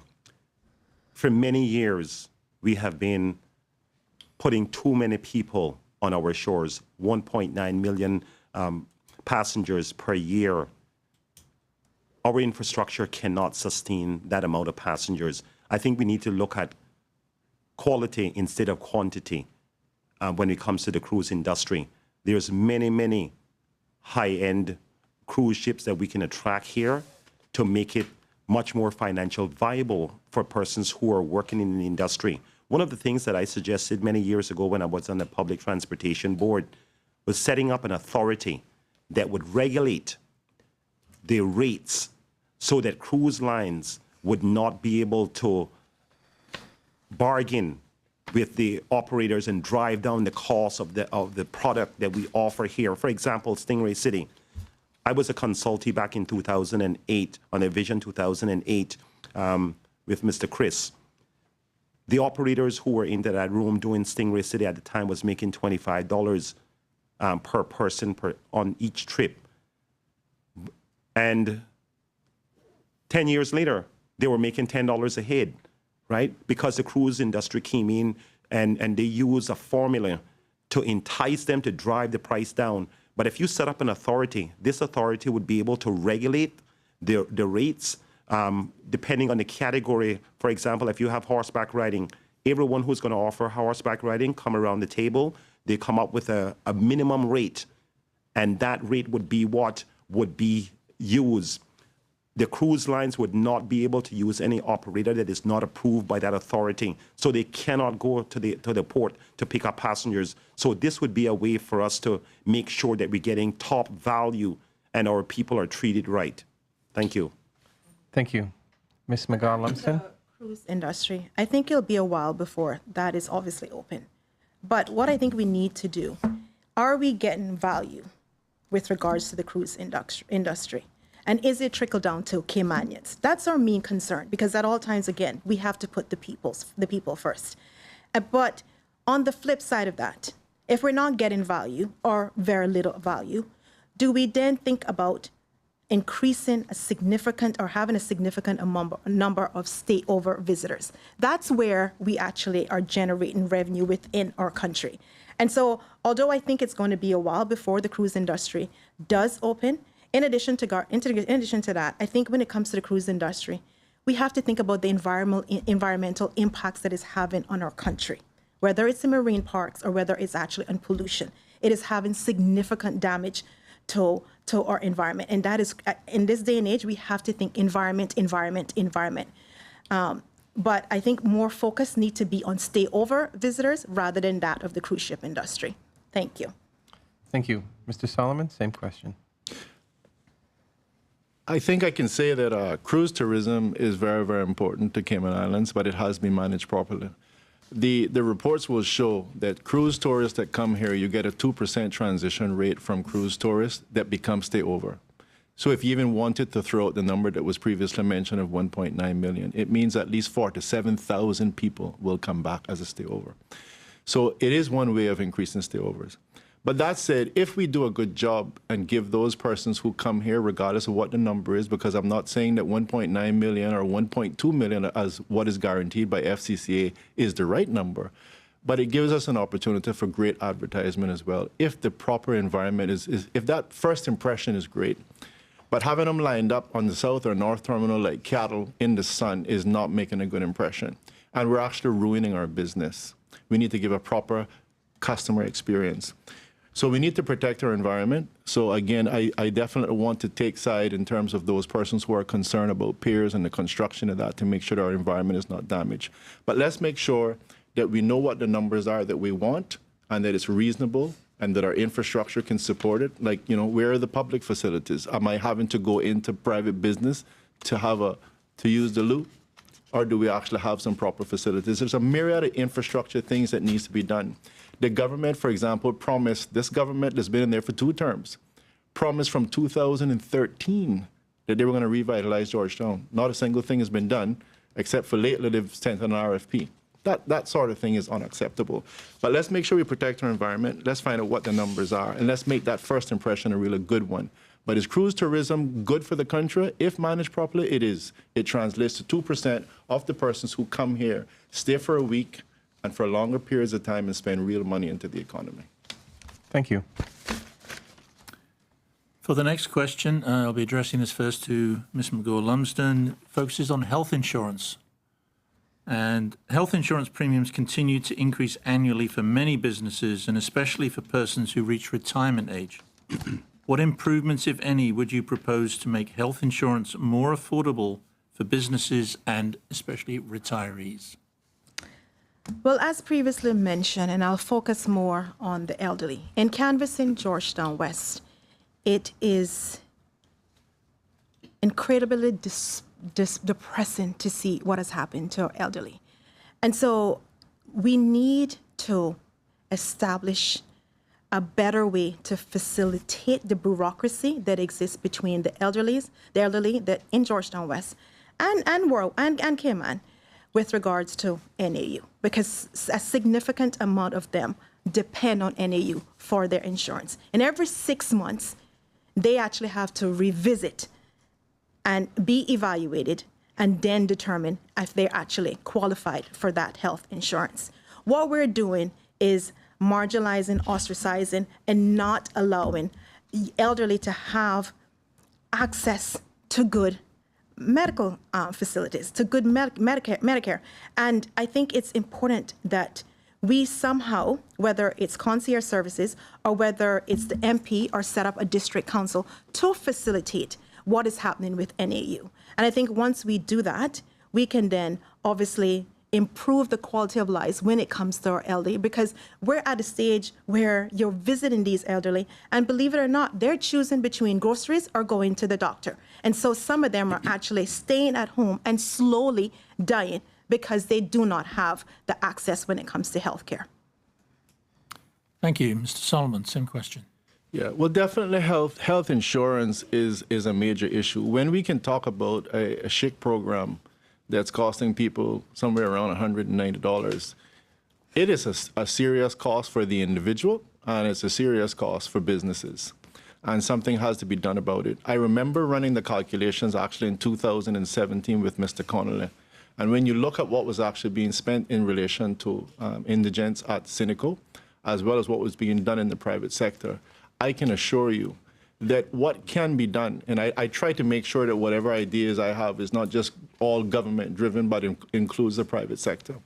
I think that you have a lot of insurance companies, and some would even argue maybe too many insurance companies. So what's happening is the pie is being spliced up so much that rather than having that voluminous fund that would actually be able to accrue the proper interest to be able to translate into real savings for the customer, it is split so much up between insurance companies that it doesn't actually get realized. So I think you need to be able to create somewhat of a national fund that those same players can play in, but everybody's contributing to the one fund. And if we can do that and manage it properly, I believe, with the proper processes and procedures in place, that we will be able to realize better rates and pass those on to the consumers. And I believe we can definitely even half what we're seeing now on things like the standard SHIC program. Thank you. Mr. Webster. With health insurance, that has been a major concern. Visiting some of the people, not only in Georgetown West, but throughout the island over the years, because I've been involved with so much community projects, I've seen where persons are having serious problems of just getting health insurance. And that is concerning to me. It's concerning because some of them have some dire health challenges, such as cancer, diabetes, and they go to sleep at night just thinking about whether or not they can afford medication, whether or not they can afford to have, something to eat. So I think it's very important that we look on this healthcare plan. I would propose that we do a national health insurance plan. We have about 65,000 people. And if we go to our reinsurers on the basis of 65,000 people, what will happen is that we will get a better rate overall. That would then allow us to have lower premiums for each person. And it would also be an inclusive program, healthcare program. Why it would be inclusive? Because currently, when you look at the civil service, the civil servants are pretty much a big provider of employment, and most of them are on Cineco. So if you take that amount alone and you put that along with the private sector and develop a good healthcare plan, you would be able to bring down the rates. But with the national healthcare plan, if you want to go to a public or private, currently the civil servants can't go to to private. But if they, in this case, they would be able to. But however, they would have to do a co-pay, right? This would also eliminate the fact that persons who have pre-existing conditions, they would be able to be covered under the national health insurance plan. So this would be a comprehensive plan that would allow each those persons that are having mental health issues, physically challenged, they will also be covered under this plan. And we need to make sure that when we have a plan, it covers each and every one. The actual cost is about $1,500 for a family of 4 to get healthcare coverage. That is very expensive, and that would also give our families much more disposable income. Thank you. Thank you.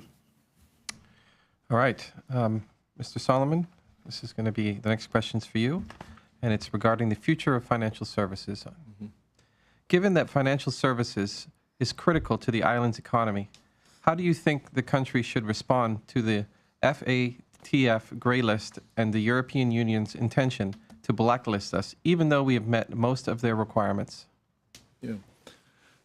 I mean, we continue to be under attack in terms of the financial services. And I want to say that I think what the Cayman Islands has to offer is greater than simply the financial services. I think what we're really offering is a wonderful economic model called the Cayman Islands. When you actually look at Cayman Islands, I've chatted with Americans, for example, and said, you do appreciate that you don't own that property.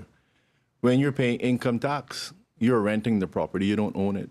When you talk about here in Cayman Islands, you're talking about ownership. So we have an economic model that we need to take to the world.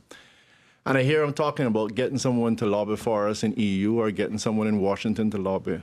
The politicians aren't going to help us. It's in their interest to keep Cayman Islands the way it is and to use us as some sort of a scapegoat for any problems that happens in their jurisdiction with the greatest of respect. I think we need a marketing campaign, but it has to be a grassroots campaign. And in fact, I think this is places where Chamber of Commerce, for example, working with other chambers can get us into access to the grassroots. When we can actually sit and explain the model of the Cayman Islands economy to the average person in the United States or in Europe, they're going to understand it. And they're not going to be able to be as easily bamboozled and fooled by their politicians anymore. Because if you can mention to a good red-blooded American, as we would say, that listen, here in the Cayman Islands, you actually own property. You're not renting it.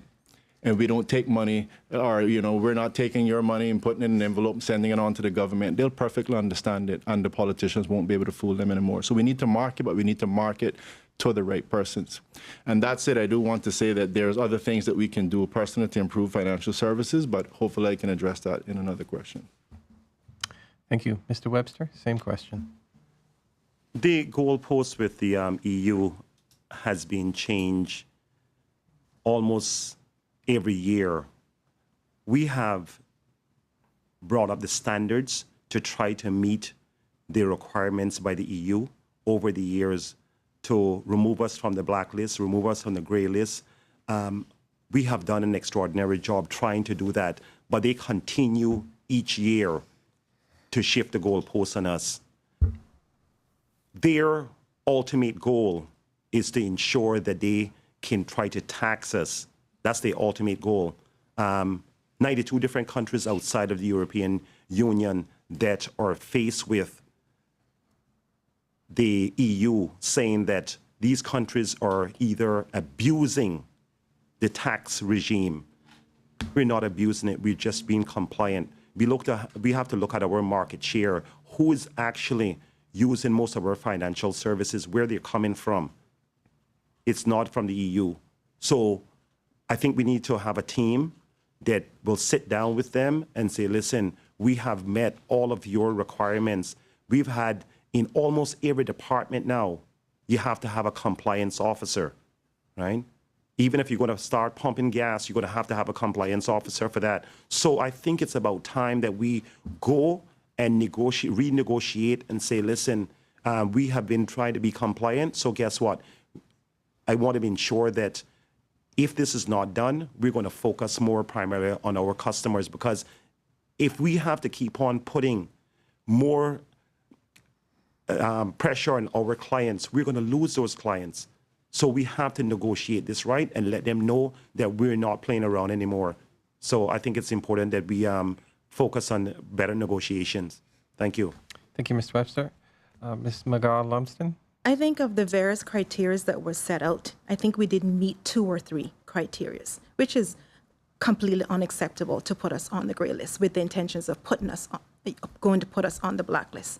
Having said that, I just think it's a political football field, and it really is that simple for me. We're always going to be under attack because the Cayman Islands is not supposed to be exactly in the position that they're supposed to be in. And it's as simple as that. We have to continue to do what is necessary from a compliance standpoint. Yes, absolutely. Are we trying to avoid certain money laundering? Absolutely, we're trying to do that. We're endeavoring to do the best that we possibly can, and I don't think that we could do anything more. It literally boils down to the fact we're not supposed to be where exactly we are when it comes to the financial services that Cayman Islands provide, and it's as simple as that. Thank you. Mr. Webster, for the last question in the third round, I will start with you, and it focuses on employment and the Department of Work. So with regards to the new Department of Work system that has been implemented in recent years, do you consider the system a success? If not, what improvements would you recommend?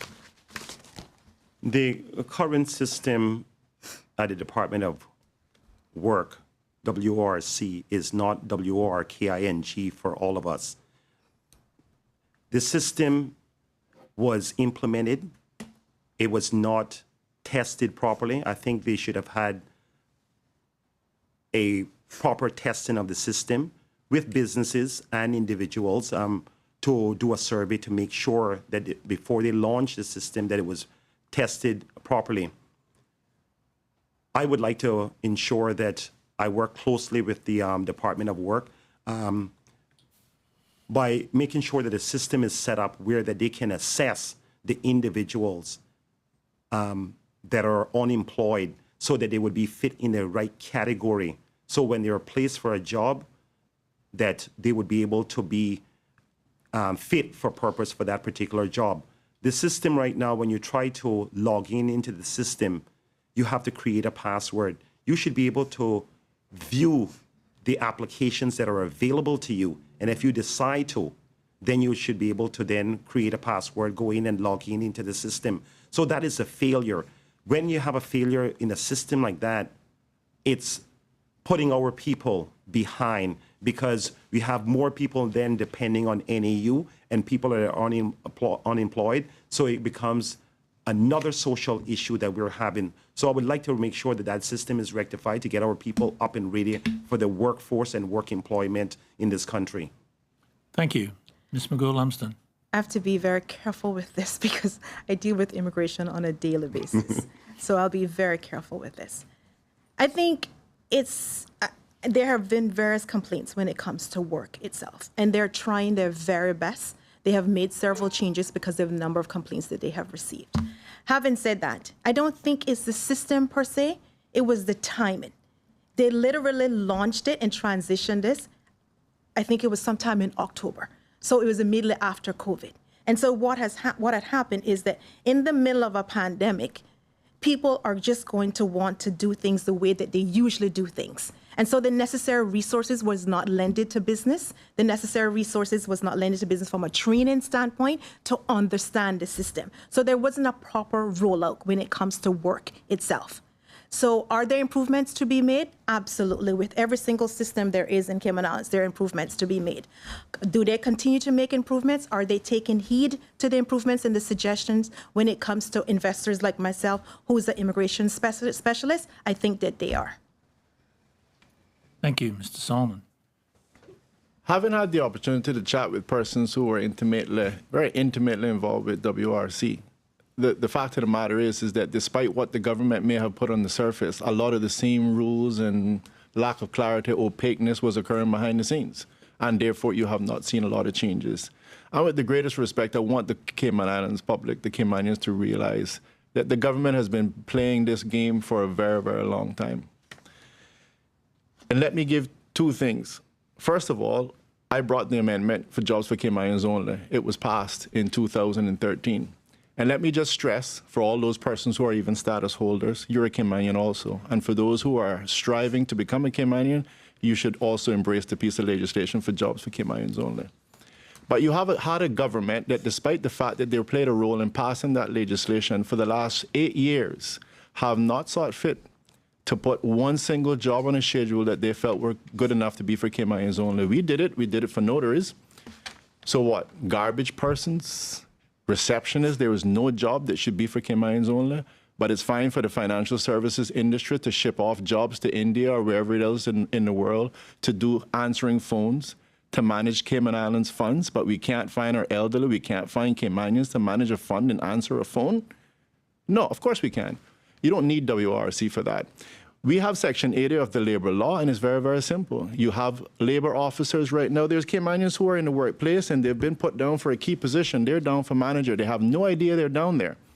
And then you have employers who are constructively dismissing them. Here's how you solve the problem. You got labor officers, they go in and they check and say, why is this Caymanian getting $50,000 for the same job that this guy was getting $110,000? And you fine them. After you get $100,000 or $20,000 fine, stuff like that starts to stop really, really quick. So the teeth is there, the resources are there, but what's lacking is the will of any government to really do something about protecting Caymanians and getting Caymanian jobs. And I want to stress to persons, I know it myself firsthand. I was there in the government, managed 27 persons, did a wonderful job, and I remember going to one bank and trying to get a very simple job, and they said, sorry, you don't qualify. But you know what the situation was? The person who was telling me I didn't qualify was also sitting on the immigration board to help to determine that the permit for that bank would be approved. It needs to stop. Thank you. 3 rounds of questions completed. 1 more round left, so please stay tuned. Right, we'll be back right after this short break. At Baymarket Cafe, we know life can get in the way of good food, so we're here to offer a hand. Online ordering is back, and this time, it's better than ever. If you overslept and are running out of time, order online and pick it up. Raining? Get it delivered. On your way to go there or do that, order and pick it up. Sun scorching? Meeting? Get it delivered. That way, you can spend more time doing this or that with him, her, they, and them. So whether you need your morning coffee, you're craving a red velvet donut, ramen, a lamb burger, or a falafel pita, order the food you love and skip the line. Pick it up or have it delivered. That's Baymarket Online.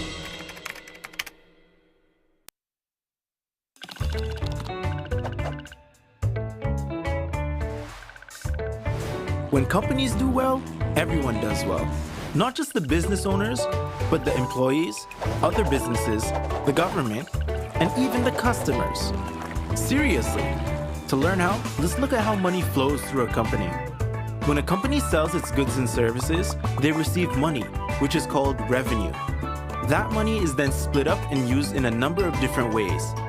Some of the money goes to employees. To keep it simple, we'll call this salaries. Some of the money goes to pay for products and services the company needs to keep running. Those expenses are called overheads. Some of the revenue goes to the government in duties and fees. And finally, any money left over goes to the owners of the business as profit. So no matter what products or services a company provides, it's like a machine that takes in money as revenue and spits money out as salaries, overheads, government fees, and profits. It's really that simple. Every dollar that a company takes in gets turned into one of those four things. Okay, so how does it benefit everyone when companies do well? Let's take a closer look. First, with salaries. Salaries are important for the economy because most people get most of their income from their employment. Next, government fees. In the Cayman Islands, the vast majority of the government's revenue comes from duties and fees paid by businesses. That money goes to pay for important government services like education, emergency services, healthcare, and infrastructure. Then we have overheads. Quite simply, one company's overhead is just another company's revenue. When a hotel needs supplies, they buy them from local suppliers. Those suppliers turn that revenue into salaries, overheads, duties and fees, and if they're lucky, profit. Some people think that business owners make too much money, but the truth is, the average company only makes 7.5 cents in profit for every dollar in sales. And that's assuming they make a profit at all. The other 92.5 cents goes to pay for salaries for staff, overheads that become revenue of other companies, and duties and fees that pay for the government services we need. In order to become successful, most business owners have to work extremely hard and take a lot of risks. If it wasn't for the ability to make a profit, the owner wouldn't have started the business in the first place. And if nobody started any businesses, there would be no jobs for employees, which means no salaries, no overheads to support other businesses, and no money from government fees to pay for our government services. So yeah, when companies do well, everyone does well. In the next video, we'll take a closer look at why countries need economic growth. For now, thanks for watching. And remember to share this video with your family and friends so they can learn more about our economic prosperity engine.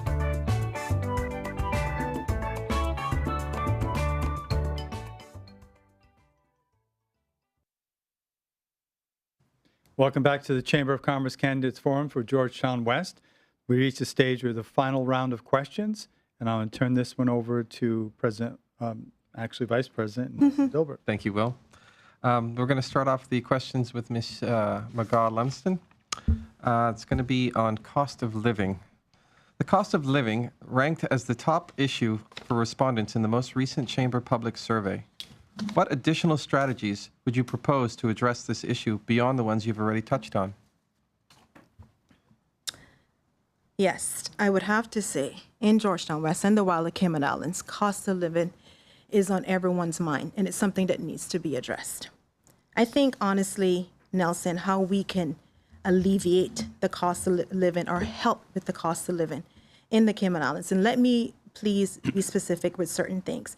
We have around 14,000 individuals in the Cayman Islands that earns less than $2,400 a month. So when you have to factor in rent, a gallon of milk of course, in the Cayman Islands is $7 alone. So how are these people supposed to maintain a decent standard of living? We're in a crisis when it comes to the cost of living. But what I think that needs to be implemented is a consumer protection law, first and foremost. I think what that's going to help to do is to govern unfair practices within the industry. That is the first thing that we need to do. In addition to that, what I think is required is that we waive stamp duty on basic family necessities. It's as simple as that, and so that it can actually be passed on to us as consumers. And what is a good thing for us to start dialogue and start investing in is upskilling our Caymanians. And by upskilling Caymanians, that in turn means that you're actually going to demand so much more when it comes from our pay standpoint.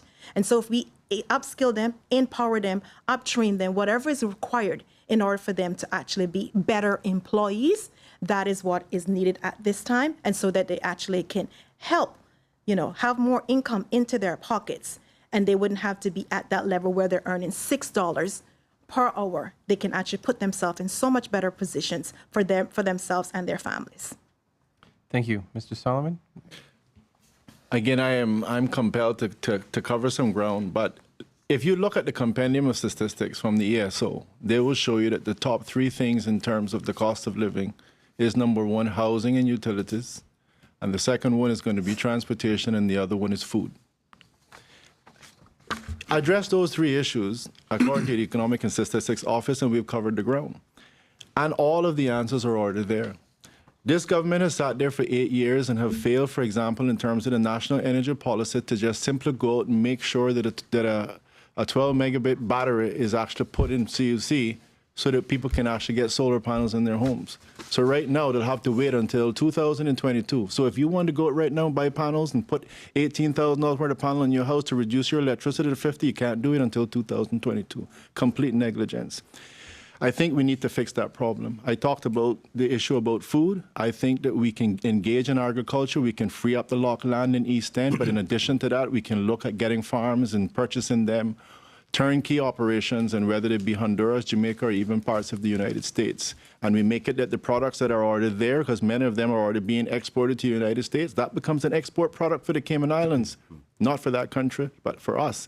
In addition to that, all the products being imported here can either be at very reduced rates or completely free, and lower the cost on food as well. I think we can lower food, and I think on the issue about transportation, we need to look at something different. Buses are fine, but buses sitting in traffic is still buses sitting in traffic. And it might sound a little bit outlandish, but I believe it's absolutely viable that the Cayman Islands can implement a monorail system. And I'll tell you why I think a monorail system is very good. Amongst other things, if we do it properly, a lot of it can be off of the main area, covering some of the mangrove footprints, and make wonderful tours for whether it be locals or foreigners who are actually visiting. In addition to that, if done properly, it can actually house our utilities in it, the electricity. The water can actually go in there and remove a lot of the light poles and other things that exist. And I think when we can implement that transportation and lower that cost, because I would definitely like to reduce it, lower the transportation, lower the cost of housing is the other one. I mentioned that numerous times, and I'll mention it again. It is absolutely possible to build a 3-bedroom house for that $90,000 and allow our Caymanians to transition. Do those three things and we lower the cost of living. Thank you. Mr. Webster? Thank you. Earlier, I mentioned one of the components that is important to bring down the cost of living, and that is the health insurance. I think it's important that we look on all of the facets, all of the areas that earmarks what causes the height of cost of living. And one that comes directly to my mind is the health insurance. So by reducing that, that's going to help. But we also have to look beyond that. Education and training is important to upskill our people, to put them in the right categories. And that would tie back with what I mentioned about given the minimum wage being done in different sectors, right? That would allow persons to be trained and receive much more disposable income. We also have to look on domestic inflation. Domestic inflation, you're talking about having products and services that using domestically. For example, farming.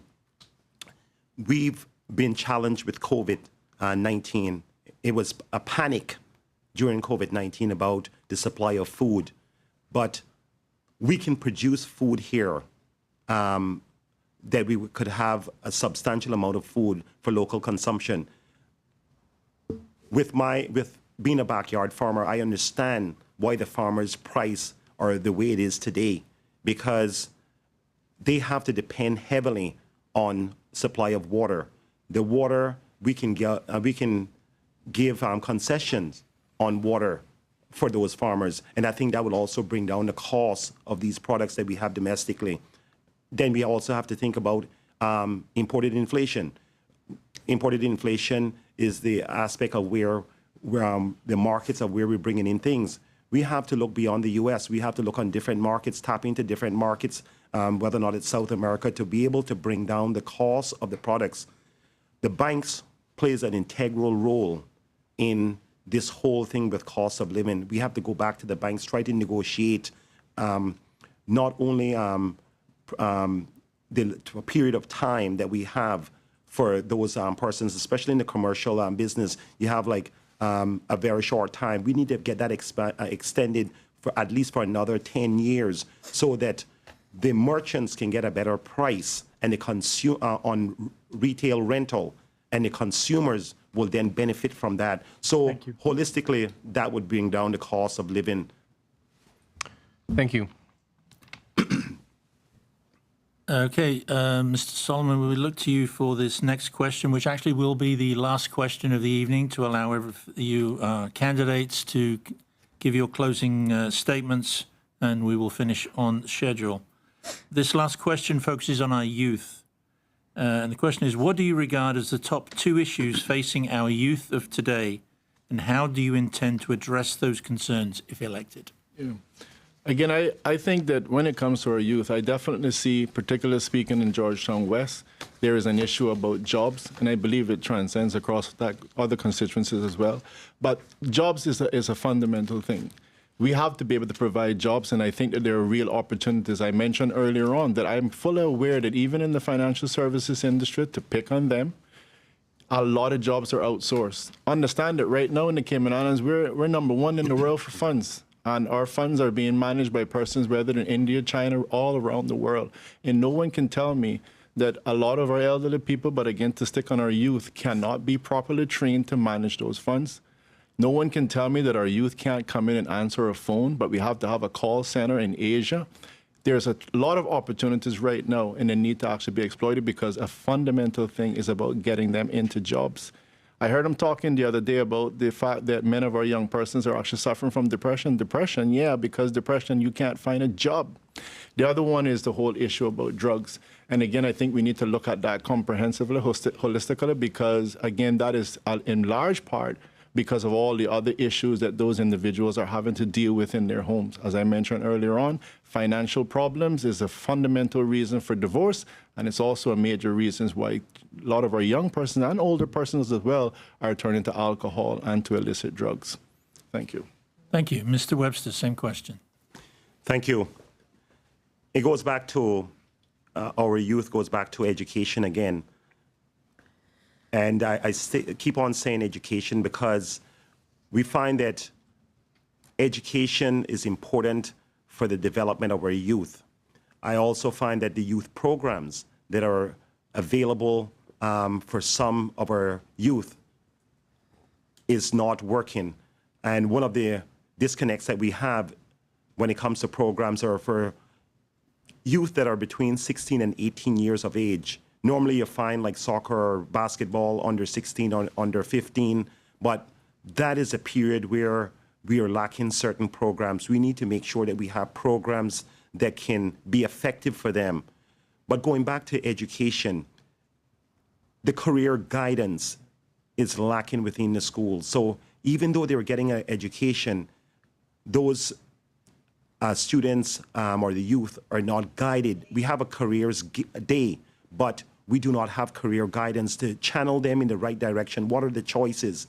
And we have a stigma within our community where youths in the country are under a lot of pressure from peers and family members just by telling them what type of job that they should select. And I think that is unfair. Once they're making an honest dollar, then they should go out there and do that job. And I think that is a major problem in our society. Unemployment is a major challenge. What I would like to do an unemployment drive. The statistics has been showing with the Department of Work, or before that, Department of Employment and Labor, has not been a true transcript of our unemployment because the system has failed and most of them are frustrated, do not want to register. So my job is to bring awareness and bring a employment drive in Georgetown West so they can get those persons registered and work hand in hand with the Department of Work to make sure that they are registered in the system and given opportunities. Thank you. Ms. McGaul-Lumsden. If I had to identify two top issues that our youth are facing, I have several young people in my family. And I think what continues to be of huge concern is that of mental illness. And mental illness is not just amongst the youth. I think it's in Cayman in general, and it's pretty rampant. And what we need to do, honestly, is remove the stigma that's attached to mental illness. There's so many persons that is suffering from mental illness, but because there's a stigma, they don't seek the help that is required. In addition to that, how do we do that? We bring awareness to the situation or to the illness of mental illness. That's as simple as we can get when it comes to young people. We have young people that are thinking about suicide. We have young people that are depressed, who's suffering from anxiety. There is a significant amount of youth that is suffering from mental illness. So that's first and foremost. And in addition to that, unemployment is huge amongst the youth. What do we do there? As previously mentioned, what we need to do is continue to upskill and empower our Caymanian youth. I think once we try to think and empower them and push upskilling and let them know there's so many other resources that can be lended to them, such as technical and vocational training centers that can help with their upskilling and obviously assist when it comes to jobs. That's an avenue that I hope to explore. That's an avenue that I think that is required at this time, and more resources need to go into technical and vocational training so that we can continue to upskill our young Caymanians and get them into jobs. Thank you. Thank the candidates. We've gone through 17 questions, so well done. Now what we're going to do is going to take a short commercial break, and when we return, each candidate will deliver their closing remarks. So please stay tuned. Behind everything we do is a promise. Better. Better because we care, because we all have a common goal: to be better at cooking, to be better at eating right and taking care of ourselves, to live in a better community, to just feel better. Today and tomorrow and the next day. Do it for you. Do it for them. Do it to prove something to yourself. Do it to carry on a family recipe. Or just because. But when you aim for the stars, better just works. We're Fosters. And we're better. Because of you, because of them, because of this place. And because we care.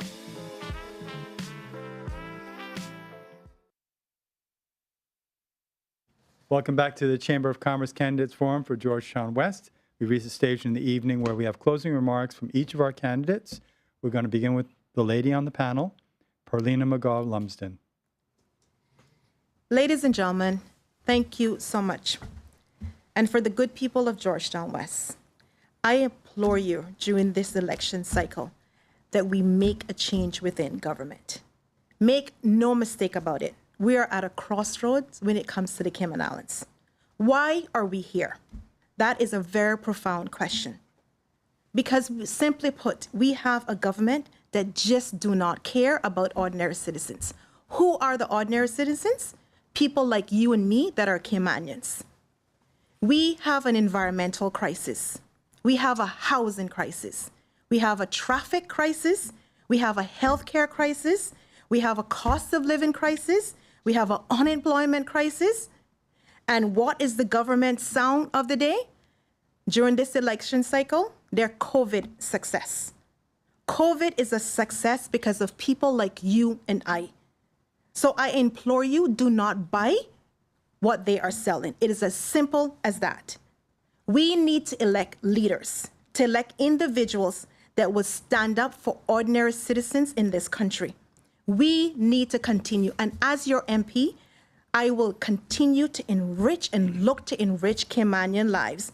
And I will not pay attention to the special interest group which this government has done. I am seeking you to trust me with your vote come April 14th so that I can make a difference in your life and in your family life. I thank you so much to the Chamber for having us, the good people of Georgetown West, for allowing me into your humble abode. Your stories will not go unnoticed, and it will not fall on deaf ears. I promise to be a true representative when it comes to the people of Georgetown West and the people of the Cayman Islands. I thank you, good night, and God bless us in the Cayman Islands. Mr. Elio Solomon. Yeah. Again, speaking specifically to the people in Georgetown West, I would like to say that what you've actually been able to hear here tonight is the fact that a lot of these issues that you're hearing now, you have been hearing last election and the election before. You've heard about it for decades, and many of these problems have not been addressed. And if we're honest with ourselves, here's what we're going to know. And if you listen to what the previous premier has said, he's made it clear that even in terms of your representative today, Mr. David White, he said he had to twist his arm to get him into office. You don't need a representative that you have to twist his arm. And David is a nice guy, and I want to stress that. And I'm going to stress about it because it's very important. He is a nice guy. But I had a lady who called me just this morning. She said she's 65 years of age. She was trying to contact the same representative, got no response. But here's the key important thing. Not only did she and all of us pay $576,000 to have that representative, but she's also lost 4 years of her life. She was 61. If you lose another 4 years of her life, she'll be 69. You can't continue that. You actually have to make a change. You have to make that change for you. You have to make it for your family. Let me stress something. If you were going to go out tomorrow and choose something as simplistic as a Tyler, you would choose a Tyler by asking your friends, do you know a Tyler? And if they simply mention a name, you wouldn't stop there. You'd ask them, did he do any work for you? And it's only when you are satisfied that he's done work for someone and he's done a quality job will you actually go ahead and hire that Tyler. Well, then if you do that with something as simple as your Tyler, why would you do anything less with your representative? You have to choose a representative that at the end of the day has the experience and has the proven results that they can actually deliver. And in this case, you need someone that's going to be able to deliver on housing, and I've done that. Someone that can deliver and creating the issues about cost of living, like providing those deposits like I did with the pension, and I've done that. And I want to stress as well, I have a lovely family. I have 3 daughters. My youngest one is handicapped, and I stress that as well because for those ladies out there who are concerned about female issues, I can assure you those 3 ladies will keep me in check as well. So I'm asking you, ladies and gentlemen, on April the 14th, to please give me a chance to actually serve you, the people of Georgetown West. And I promise that just like I did between 2009 and 2013 as a humble backbencher, I will do just as much or more if I'm given your vote on April the 14th. Thank you very much, and God bless all of you. Mr. Kendrick Webster. Thank you. First of all, I want to thank the President, Mr. Gibbs, Vice President, Mr. Nelson, Mr. Will, and the entire Chamber family for providing such a mind-provoking and engaging forum for all of us candidates across the Cayman Islands for the last few months. I also want to thank the sponsors, Foster's Wood Fair, the DART Group, Affinity Recruitment, Borden's Legal and Corporate Services, and not last and but not least, the media. But most of all, I would like to thank the listeners across the Cayman Islands for engaging in this evening's forum. I trust that you understand the emerging challenges of governing these islands. Above all, you, the people of Georgetown West, have given me an extraordinary experience by visiting your homes. I've experienced those challenges that you have. and I will address those once I'm elected as your MP. There is no one way to lead, but including you, the people of Georgetown West, will make this journey much lighter for me.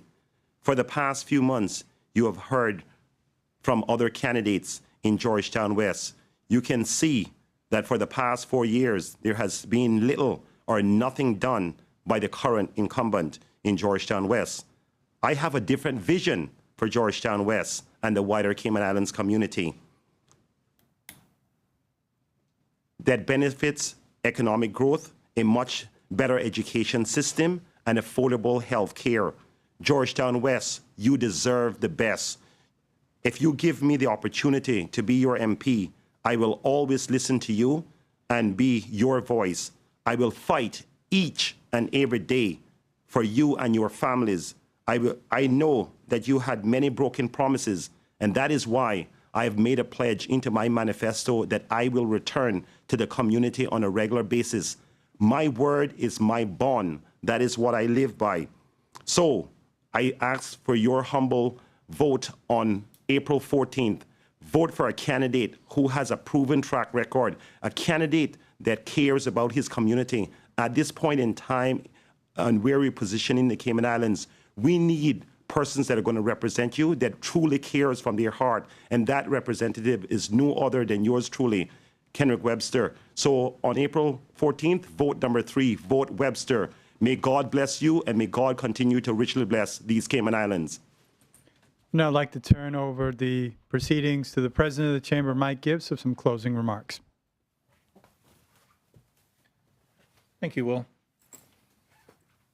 On behalf of the Chamber Council and staff, I'd like to thank the Georgetown West candidates, Perlina McGaw-Lumsden, Elio Solomon, and Kenrick Webster, for participating in this evening's forum.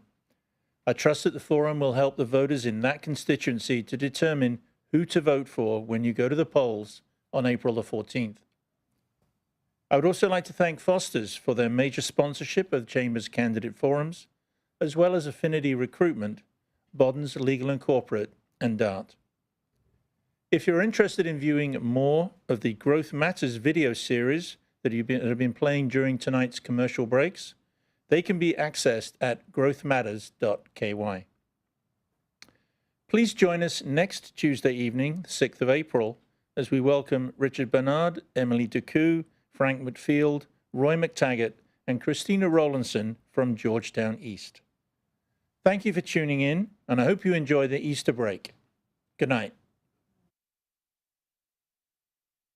At Baymarket Cafe, we know life can get in the way of good food, so we're here to offer a hand. Online ordering is back, and this time, it's better than ever. If you overslept and are running out of time, order online and pick it up. Raining? Get it delivered. On your way to go there or do that, order and pick it up. Sun scorching? Meeting? Get it delivered. That way, you can spend more time doing this or that with him, her, they, and them. So whether you need your morning coffee, you're craving a red velvet donut, ramen, a lamb burger, or a falafel pita, order the food you love and skip the line. Pick it up or have it delivered. That's Baymarket Online.